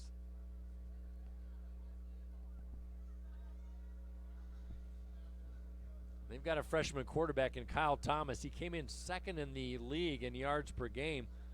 He's tried to go deep a couple times, but that secondary for Hope has just not been able to let him have any success, and all their passes have been just short dump passes. So Thomas, a 56% passer coming in, has his team 1st and 10 from their own 25. From the near hash, Albion moving right to left. Thomas back to throw, complete at the 30. Touchdown at the 31, and that pass is complete to Colin Poore. He's been a busy cat receiver, his 3rd of the day. That's good for 6. 2nd down and 4. No huddle offense for the Britons, trailing 34-3. Maybe a little sense of urgency with 9:24 here in the 3rd. From Ray Sue Smith Stadium, high snap, play action to Zarnecki. They're going to go deep over the middle. That one is broken up. Mason Rosado at the last minute looked up, put his right hand in the air and knocked down the pass, incomplete. Intended for Koski. Nice play by the senior Rosado. Will bring up 3rd down and 4.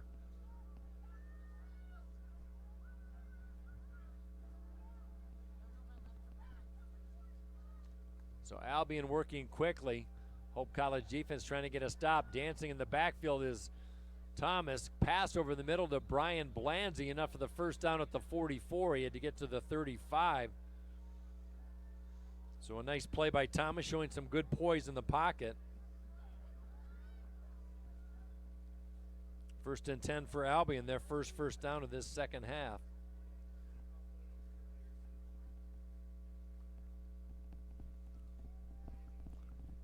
First and 10 for Thomas and company. Pass over the middle, well short of Poore, intended at the 35.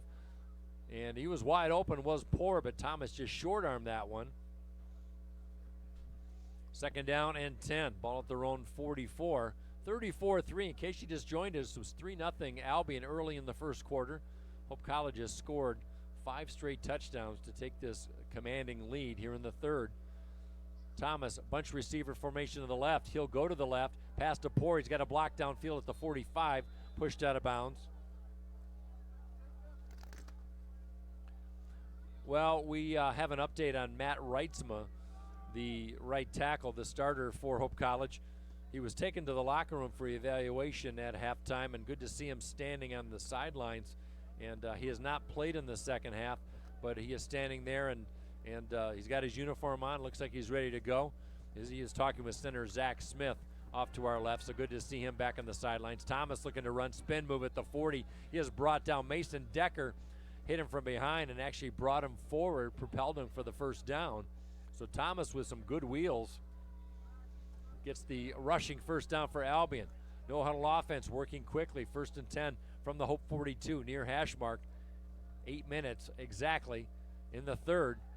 Thomas dropping back straight, being pressured, being chased from behind, and Telfer catches up with him at the 41-yard line. And Thomas gets up limping as Telfer just chased him down. A yard pickup by Thomas, but he paid the price, and I think Thomas looking to get out of the game, but he won't have that opportunity at the moment. 2nd down and 9. He's in the shotgun. He's got Zarnecki to his left. 3 receiver bunch to the right on 2nd and 9.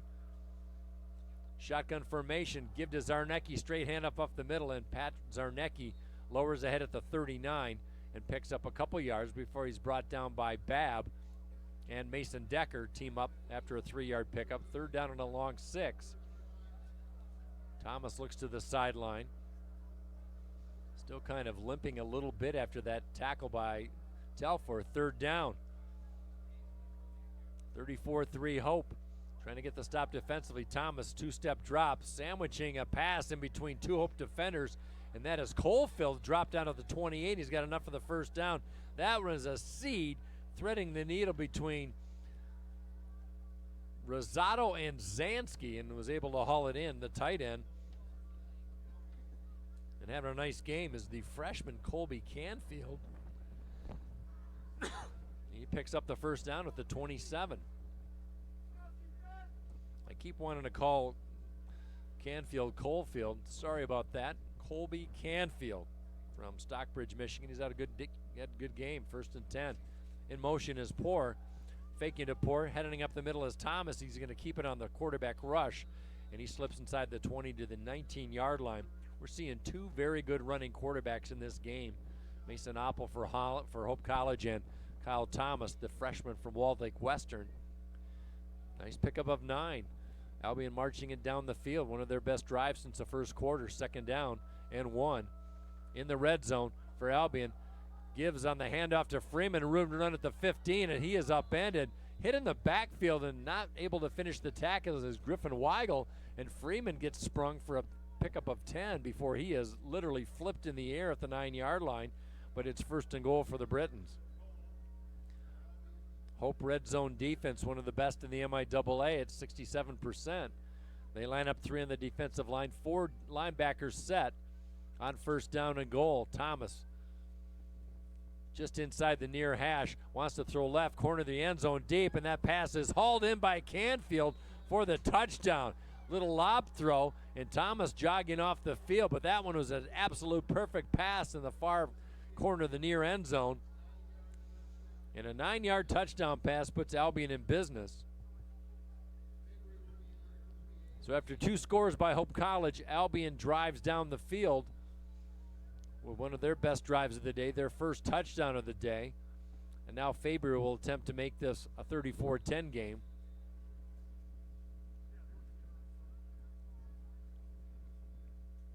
Good hold. Fabry's kick is up, and that one is good. On the hold from Coley Crowley, the backup quarterback from Jackson, Michigan. Fabry makes it a 34-10 game. So Hope will get the football on the ensuing kickoff from Rockford, Illinois. Kalamazoo still with a slim 6-0 lead in the second quarter from Rockford. Trying now, after tying Alma 6-6 at the half, has pulled away from the Scots. They lead 27-6, establishing the offense in the third quarter. Adrian and Olivet have yet to start due to a lightning delay. Well, Trine was trailing at halftime as far as total yards. Right now they have rung up almost 200 yards of total offense in that third quarter. And Lamar Carswell punched one in from 74 yards out for his third rushing touchdown of the day. And Trine looks to move to 9-0 in 2017.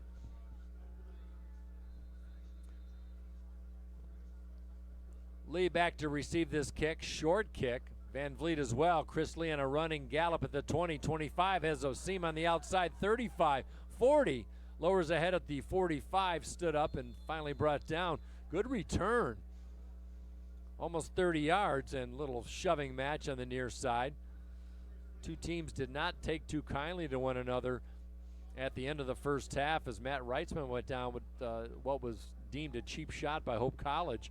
That was Joe Fullerton on that shot, and things got a little bit chippy, but things have settled down. Hope College for their third possession will have their football at the 40-yard line or better, from their own 40-yard line or better, I should say.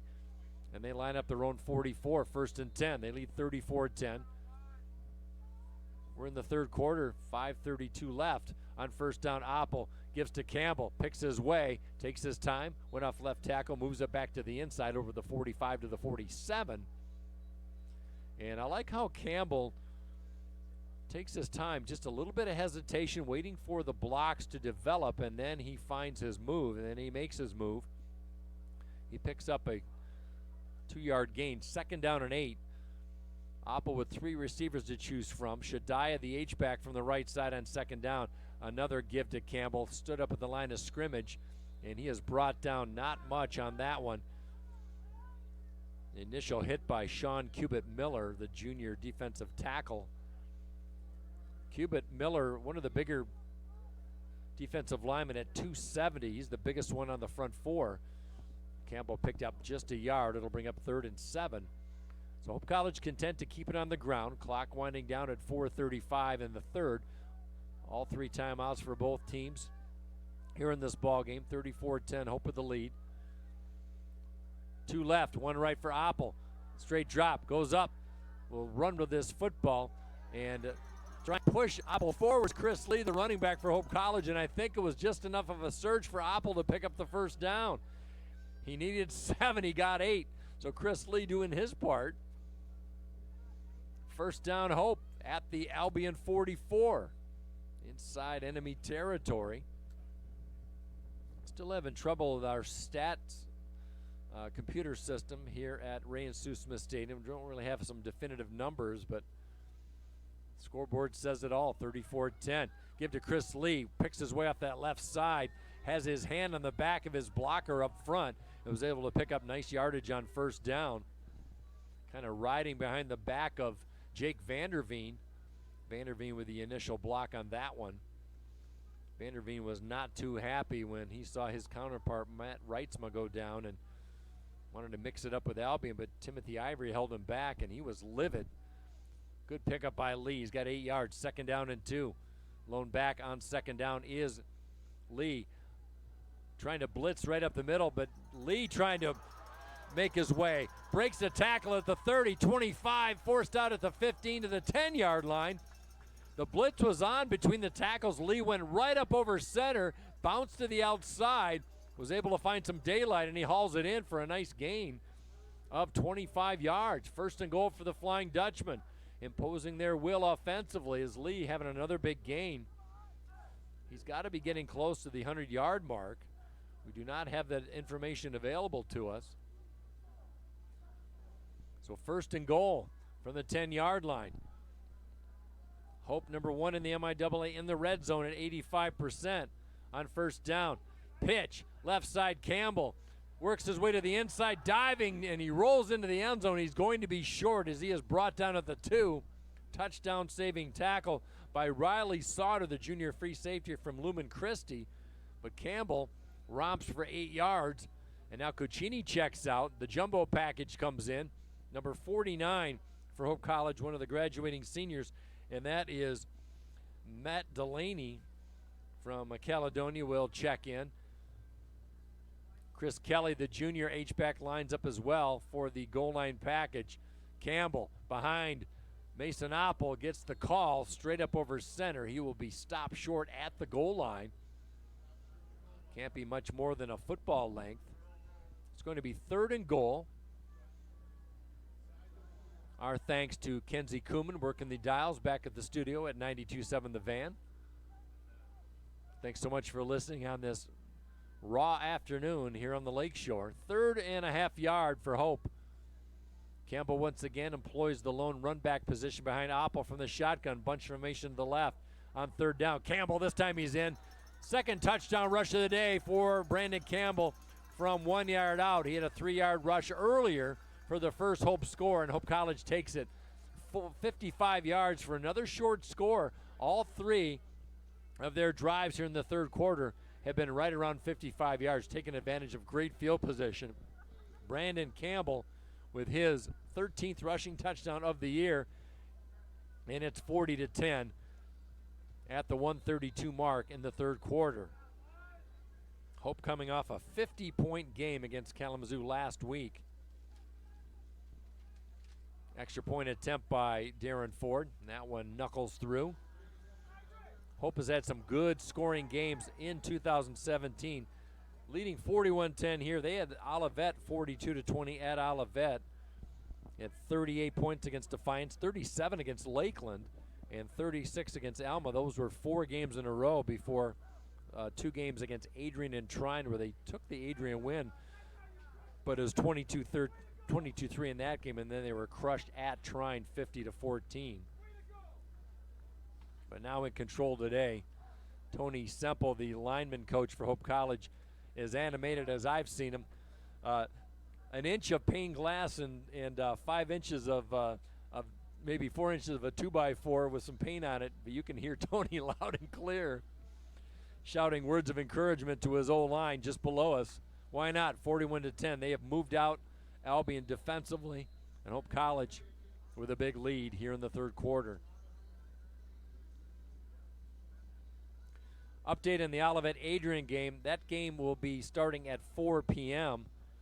Our thanks to Matt Shear, the play-by-play man for the Olivet Comets, with a nice update. Thank you, Matthew. First and Darren Ford will boot this away. Short kick, fielded at the 10-yard line, maybe to the 25 on the near side. Poor on the return. 1st and 10 for the Britons. Whole lot of work to do. Another good defensive effort by the Flying Dutchman today, 41-10. They will finish up their season next week from Mequon, Wisconsin, Concordia University, just north of Milwaukee. Greg Chandler and I will be on the call.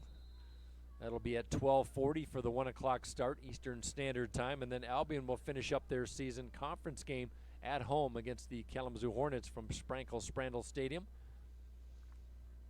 On 1st and 10, showing blitz is Hope. Thomas has time. Now he moves up. He's hit, eludes a tackle at the 30, spin around at the 31, spun around, check that, and is brought down as Nick Holt came in from the secondary, the sophomore from Norton Shores, and holds Thomas to a 2-yard gain. 2nd down and 10.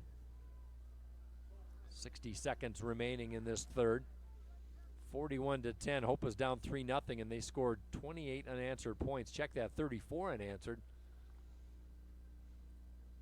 Thomas with a high snap, juggles a football. He's in trouble. Moves to his right, just throws it out of bounds, and that's a tough pass for a left-handed passer rolling to his right as he sails it into his bench. Incomplete. It'll bring up 3rd down. Well, rain has subsided for the last 10 or 15 minutes. Still with them overcast skies here at Ray and Sue Smith. Wind on and off on this blustery day. Hope trying to get a stop on 3rd down. Inside a minute remaining here in the 3rd quarter. Thomas, straight drop back, still with time. That ball partially deflected, fielded at the 30 on the pitch and catch as Koski hauls it in, but he has nowhere to go as he is brought down by a host of orange and blue. That one tipped at the line. Nice tackle by David Boss, the cornerback. On 4th down on the 1-yard pickup, it'll be 4th down and 6. Punting situation for Albion. Blanzy comes on. Sam Blanzy, the Grosse Pointe South high school product. Started last year. He's a backup quarterback, but just punting this year. Kyle Thomas, a phenom from Walled Lake Western, getting a start as a freshman all season long. And now we got a stoppage in play as the third quarter comes to a close. Let's call a timeout.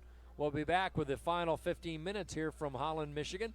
You're listening to Hope College football on the Lakeshores 92.7 The Van and streaming online at 927thevan.com.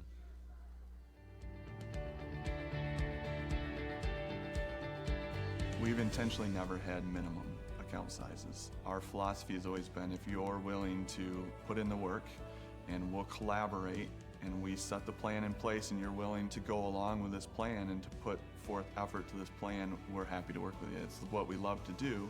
And so we have people coming in from the very starting point all the way to, to the wealthy people.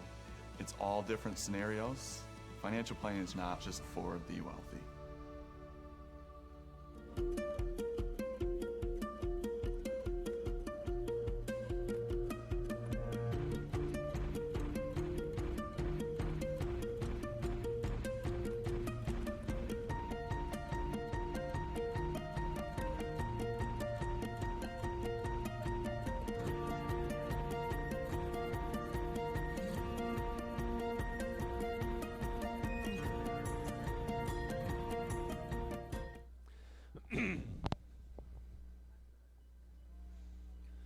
Back to live action, punt by Blanzy. It's a good one. Takes a funky roll. Van Vliet thought about fielding that, but he lets it go, and his touchdown at the 17.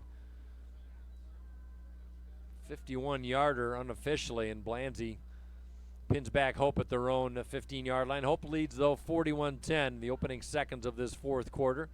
Last home game of the season. Hope College perfect at 4-0 here at Hope College at Ray and Sue Smith Stadium, and the last day for the seniors here in the regular season.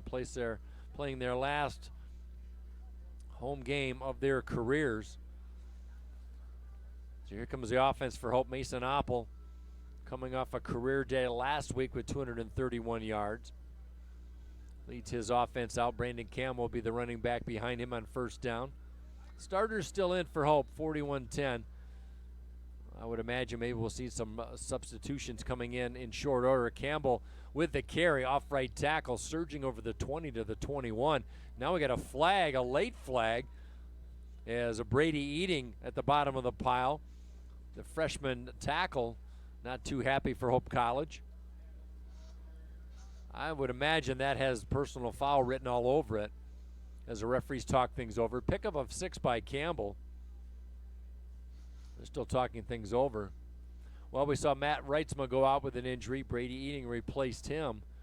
And that was a result of a personal foul call, as Joe Fullerton, the defensive tackle for Albion, was credited with the personal foul on that one. Did not make Matt Reitsma's offensive lineman counterparts too happy. It's going to be unsportsmanlike conduct on Brady Eating, and that will pin Hope back to their own 11. So the freshman, trying to calm down here, is getting some playing time here in this second half. Second down and 4 becomes a second down and 5 becomes a 2nd and 15. Clock winding at 14:40. Hope 41, Albion 10, trying to win their second straight in the 89th all-time meeting between these two schools. Hope has won 36 of those 88. There's been 7 ties in this series. Second down, Oppel, good snap, play action, wants to throw, looking over the middle, fires it over the middle. Receiver falls down. Cooper Caccini at the 30, simply wiped out on the turf. And that one sails incomplete. Caccini had a step 2 on his defender. That'll bring up third down. Tough break. Hope going for the home run ball. That'll bring up 3rd and long.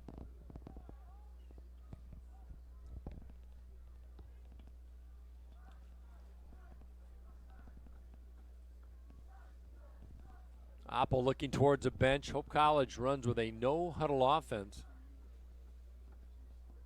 Trine now has extended their lead over Alma 34-6. They've scored 28 straight points to take a commanding lead. 3rd and 15 here at Hope for the Flying Dutchman offensively. Opple stands at his goal line, steps up. That pass is almost picked up by Robinson. He had 15 yards free to the end zone, intended for the tight end Kozlowski, and Robinson drops the football. Kozlowski, tight end for Hope, has not caught a pass in his last 4 games as he strides off the field incomplete. That'll bring on the punting situation. Darren Ford, other than that first punt on the opening drive, has not had to punt the football very much. Just 1 punt for 35 yards as he checks in, standing in his own end zone. Colin Poor stands at the Hope 45 to receive the kick. No wind at the moment. 41-10, Hope with the lead. Trailing 3-0. They scored 28 straight. End over end kick, fielded by Poor in a line drive. Bobbles a football, falls on it at the 50, and he is pounced on as he is snowed under. Crisis averted for Albion as they take over at midfield, still with good field possession. Good tackle by Riley Fournette in special teams. He's called his name a couple times today as he's made some nice tackles. Fournette, one of the 24 graduating seniors from Ann Arbor Pioneer High School. 1st and 10 for the Britons in their road white jerseys. In danger of falling to 3 and 6 on the year.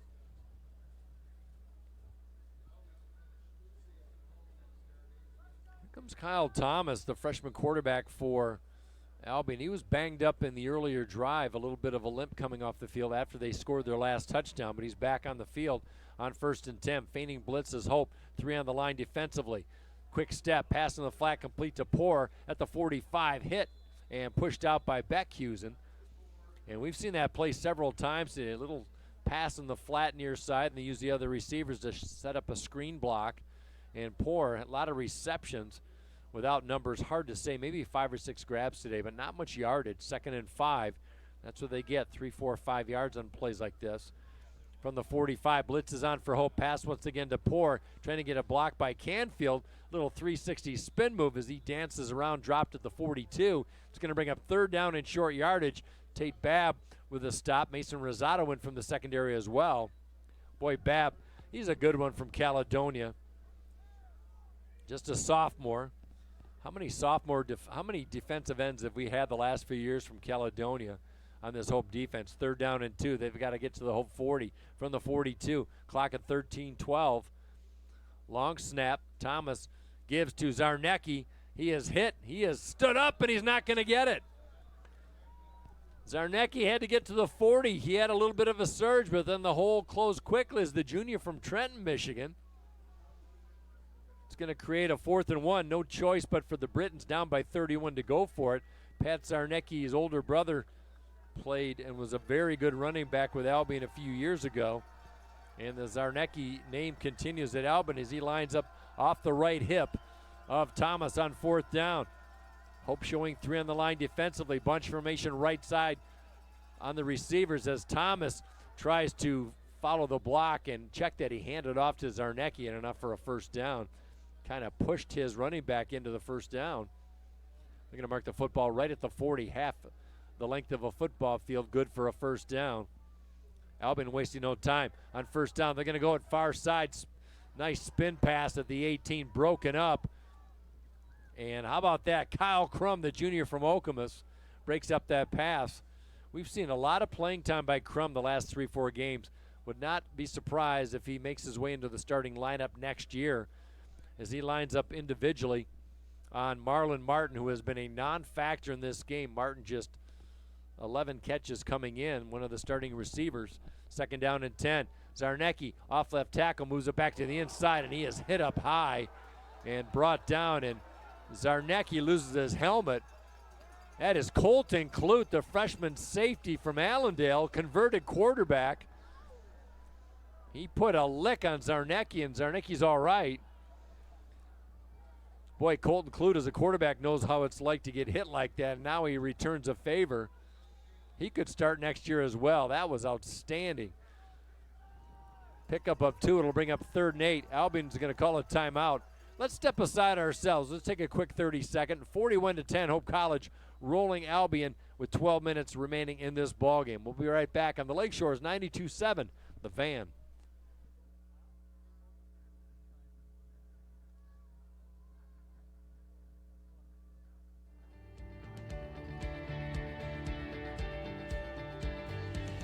You know, when you're more than a manager, you're not just saying, wow, you came in, thanks for coming in, and you know, this is what your investment did. It's so much more than that. There's so much more going on in their lives than just these investments, and it's good to understand that totality so that you can say, well, you know, I know there's a better way of doing this, or I have a resource. I know, you know, there's some other resources that we can help you with here. So it's not just financial planning. It's serving people. It's serving people and loving on people, and that's very joyful. He's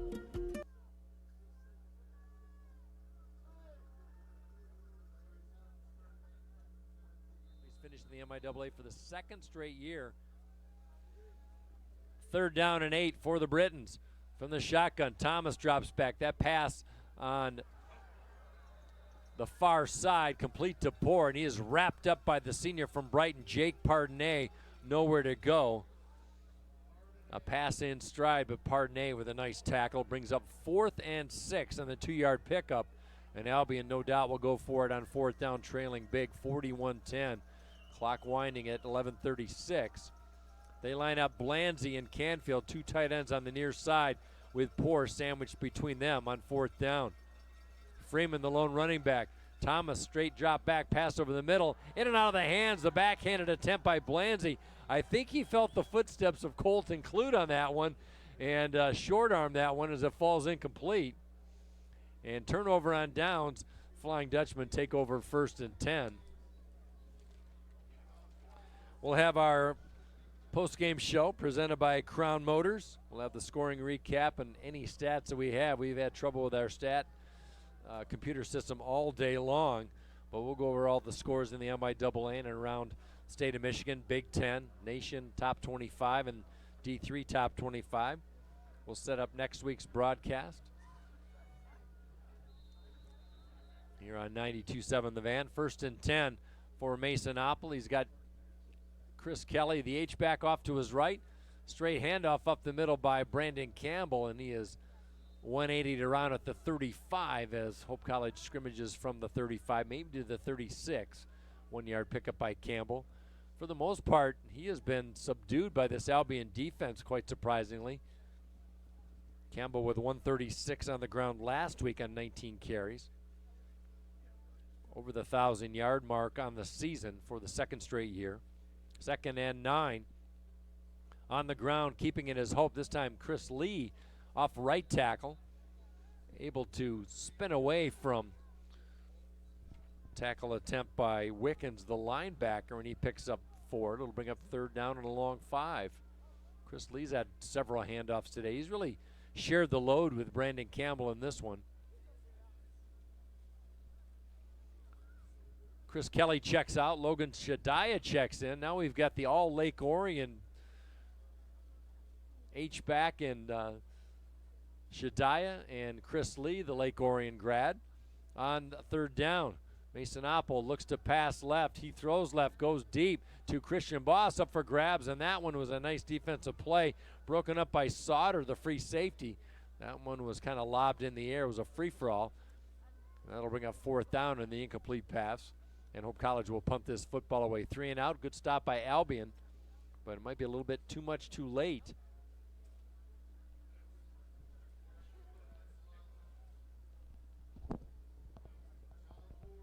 Here's Darren Ford with his 3rd punt of the day. Darren Ford, 3rd in the league, averaging almost 40 yards a boot. Stands at his own 25. Poor at his own 25. Good snap. Kick is up, and that one is end over end. Fielded by Poor. Fair catch at the 26. And that's where Albion will start. 1st and 10 from their own 26-yard line. 9:59 to go in the 4th quarter here from Ray and Sue Smith Stadium. Hope trying to move to 5-0 on the season here at home. Albion on the road, 1-3. Their first road victory was last week against Wisconsin Lutheran in that 48-14 victory. They've had a fairly tough non-conference schedule with games against Wabash and Stevens Point. 1st and 10 for Albion. Handoff. Freeman gets the snap. He'll try it right side. As Blanzy and David Boss kind of talking things over. Blanzy with a football helmet and size advantage over David Boss. 2-yard pickup by Freeman. It'll bring up 2nd down and 10. So now Boss follows Blanzy on the far side. He lines up with another receiver. One to the near side is Canfield on 2nd down. Bunch formation left side. Thomas looking to his left. Flushed out, being chased by Naps. Thomas still on his feet, fires it over the middle. That one complete and dropped by Canfield. Had it for a moment, but Mason Rosado maybe with a hand in the play. And Rosado, the senior from Holland High, was able to knock it away. 3rd down. What a play by Rosado. He has had some kind of game today. He's such a solid senior season. 5'8", 160 senior, 3 career interceptions, 2 this year. Had 2 in 1 game, as a matter of fact. Coming off a 2-tackle performance last week in the win at Kalamazoo. 3rd down and 8. 3-man rush for Hope. Thomas moves up, has to move to his left. He is in serious trouble. He is wrapped up and dropped for the sack. Tate Babb and Zach Telfer combined for the 1-2 punch. And Kyle Thomas goes down at the 22, a loss of 6. 4th sack of the day for Hope. 2nd for Babb and the 2nd for Telfor. And back-to-back 3-and-outs for both these teams as Blanzy will now boot it away deep in his own territory at his own 8. 8:50 left. Hope 41, Albion 10.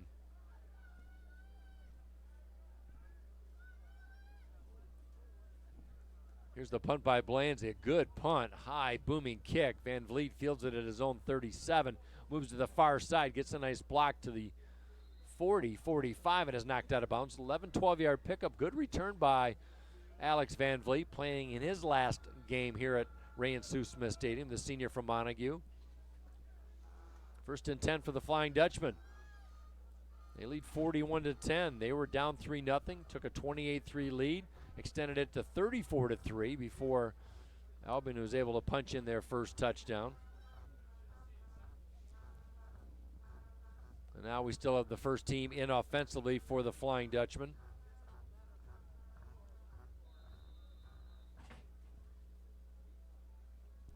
.8:29 left on 1st down, far hash mark.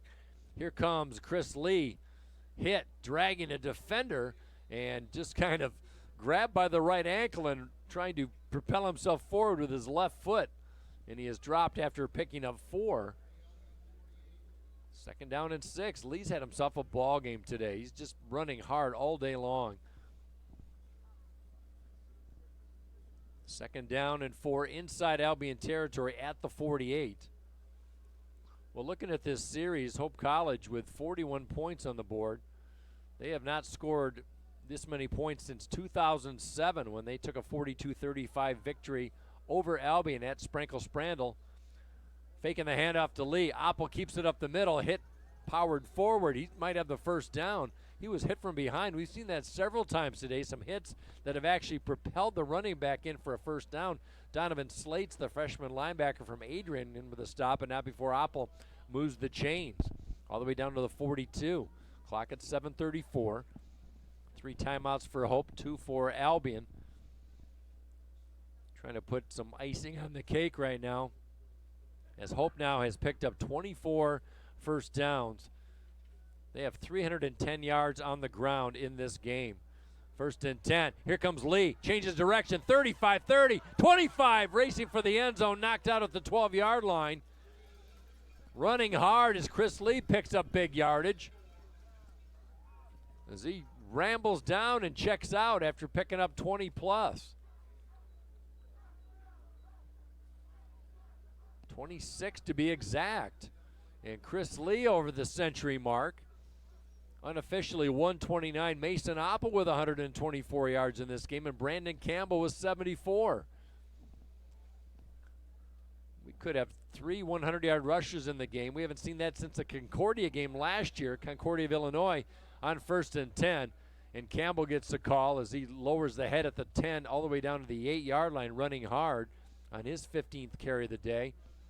Hope has dominated the rush. They've had such a great surge. They are averaging 8 yards per rush in this one. 2nd down and 3 from the Albion 9-yard line. 369 yards of total offense. Hope hasn't really relied on the pass today. They haven't needed it. Just 48 yards on the ground through the air. This time Campbell's wrapped up at the 10-yard line.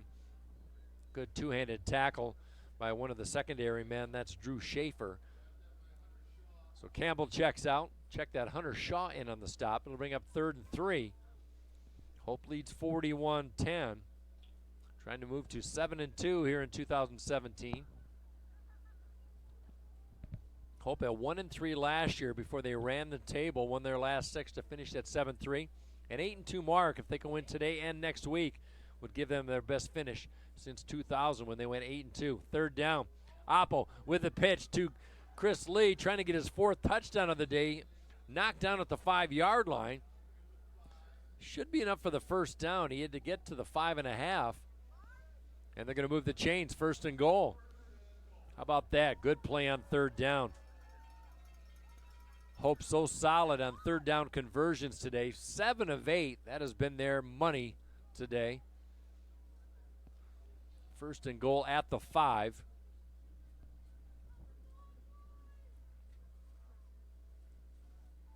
Albion just 10 first downs to Hope's 26, and Albion total offense 194. And this is a Hope defense that held Kalamazoo to 105 yards of total offense. And now Chris Lee with 140 yards lines up behind Oppo. We got a timeout. Let's take a quick 30-second here from Ray and Sue Smith Stadium. It's Hope 41, Albion 10. This is Hope College football on the Lakeshores, 92-7, the Van.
Chris Lee gets the pitch from Mason Hoppel. Chris Lee in trouble, gets to the line of scrimmage, maybe a half yard, but he is brought down. Good pursuit by Rayshawn Robinson coming in from the secondary. Call it no gain, 2nd down and goal from the 5. Well, Chris Lee's career high was against Albion, oddly enough, in 2015 in his 4th game as a member of the Flying Dutchman. Went for a $173 on 23 carries. And right now, with his 2nd best effort of all time, he lines up once again. He gets the handoff, picks his way through, falls forward to the 3-yard line. He'll be a couple yards short. That'll bring up 3rd down. 3rd down and 3. So Kelly checks in, Delaney checks in, Kozlowski checks in, the jumbo package as Mari Hardy checks out. Curtis Slank checks out as well on 3rd down. So we're going to have a 2 tight end formation, very narrow formation. 2 H-backs coming in. Chris Lee to the left of Mason Oppel. Lee already has 3 touchdowns, 2 rushing and 1 receiving. Oppel will keep this one. Goes right up over center. Is he in? Well, they haven't called it yet. Thought he was in, plain as day. The line judge coming in. He is right on the goal line, if anything. They're going to say he did not get in. The nose of the football is a whisker away from the goal line chalk on 4th down. Looking to the sideline is the Hope offense. They lead 41-10. So the score is a moot point with 3:19 left, but They're going to try and punch this one in. Too tight information once again. Middle of the hash mark. Oppel keeps it. Off right tackle. This time he's in the end zone for a touchdown. Flying Dutchman punch it in. And a nice drive for the Flying Dutchman. Extends their lead 47-10. And Mason Oppel finishes things off.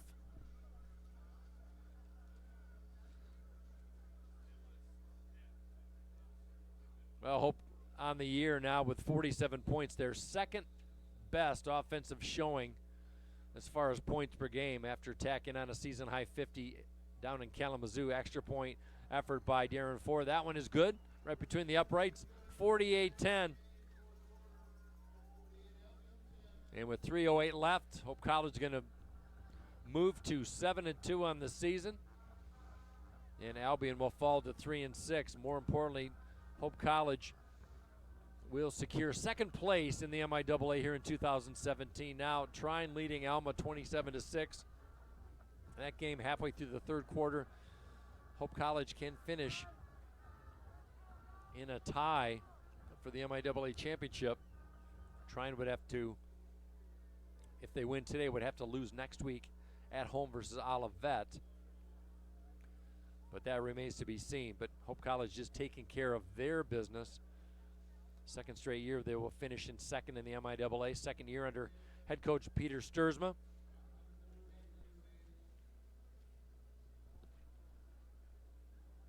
Sturzma is going to move to 15-5 all time.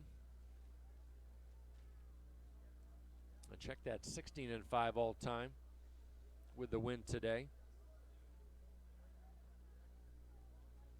Now Ford will boot it away.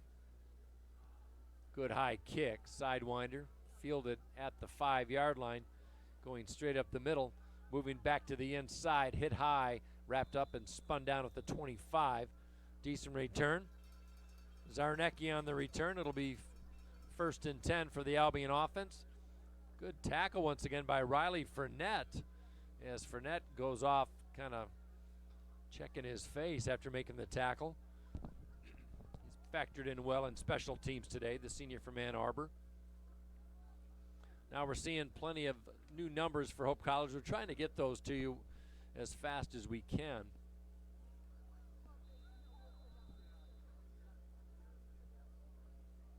Connor Mellon, the defensive back, checks in. Man in motion is poor on the far side. They hand off to Freeman. He gets the handoff at the 30 to the 32. Freeman had a couple touchdowns on the loss last year. 2nd down and 5. Trevor Terhar, the freshman from Zeeland East. I see him back as a strong safety. Check it out. That's Chandler Brown, the freshman from Woodstock, Georgia, in at the cornerback position.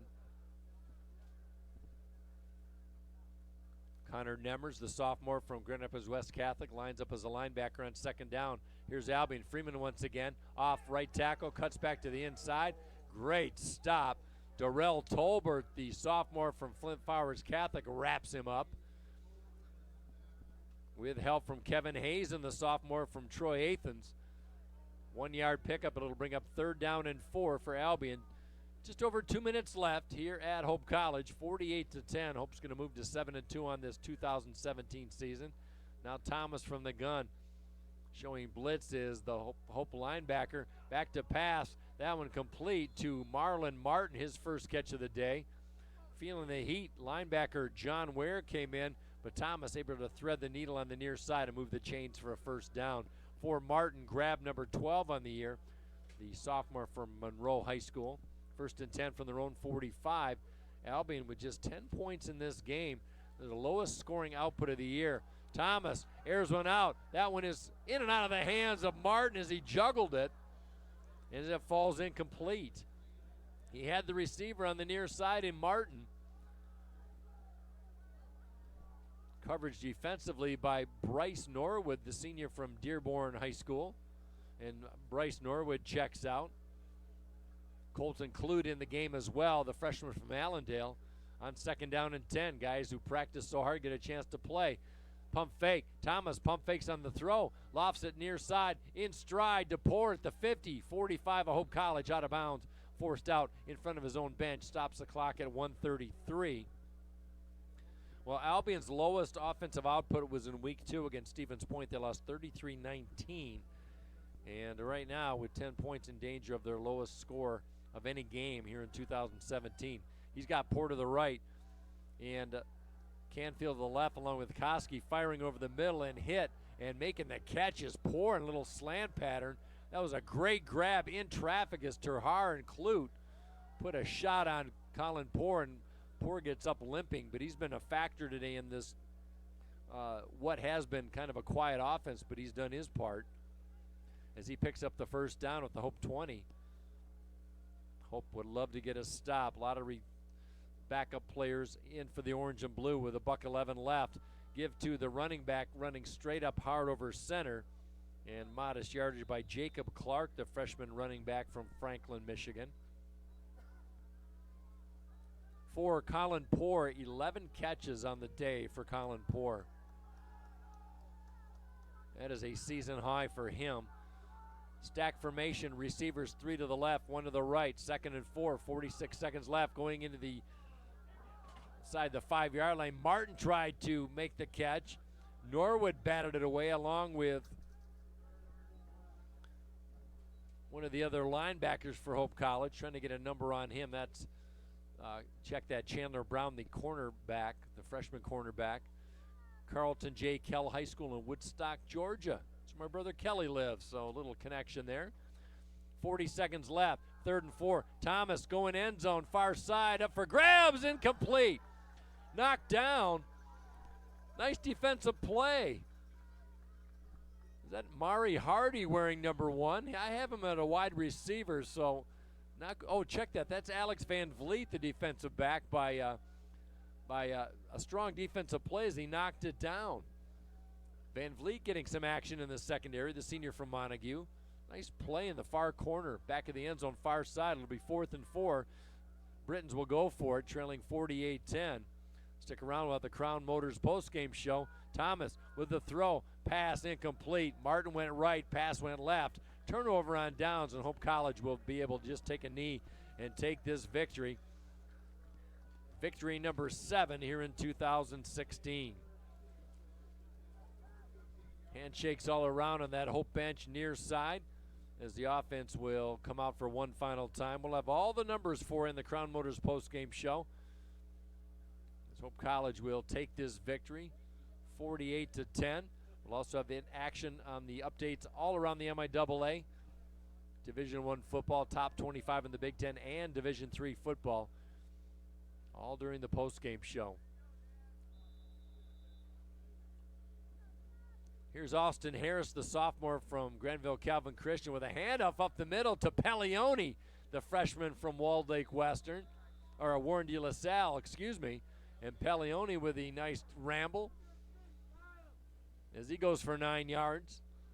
Check that, 10 yards, stop the clock, good for a first down, moving in the chains, and Pellioni running hard.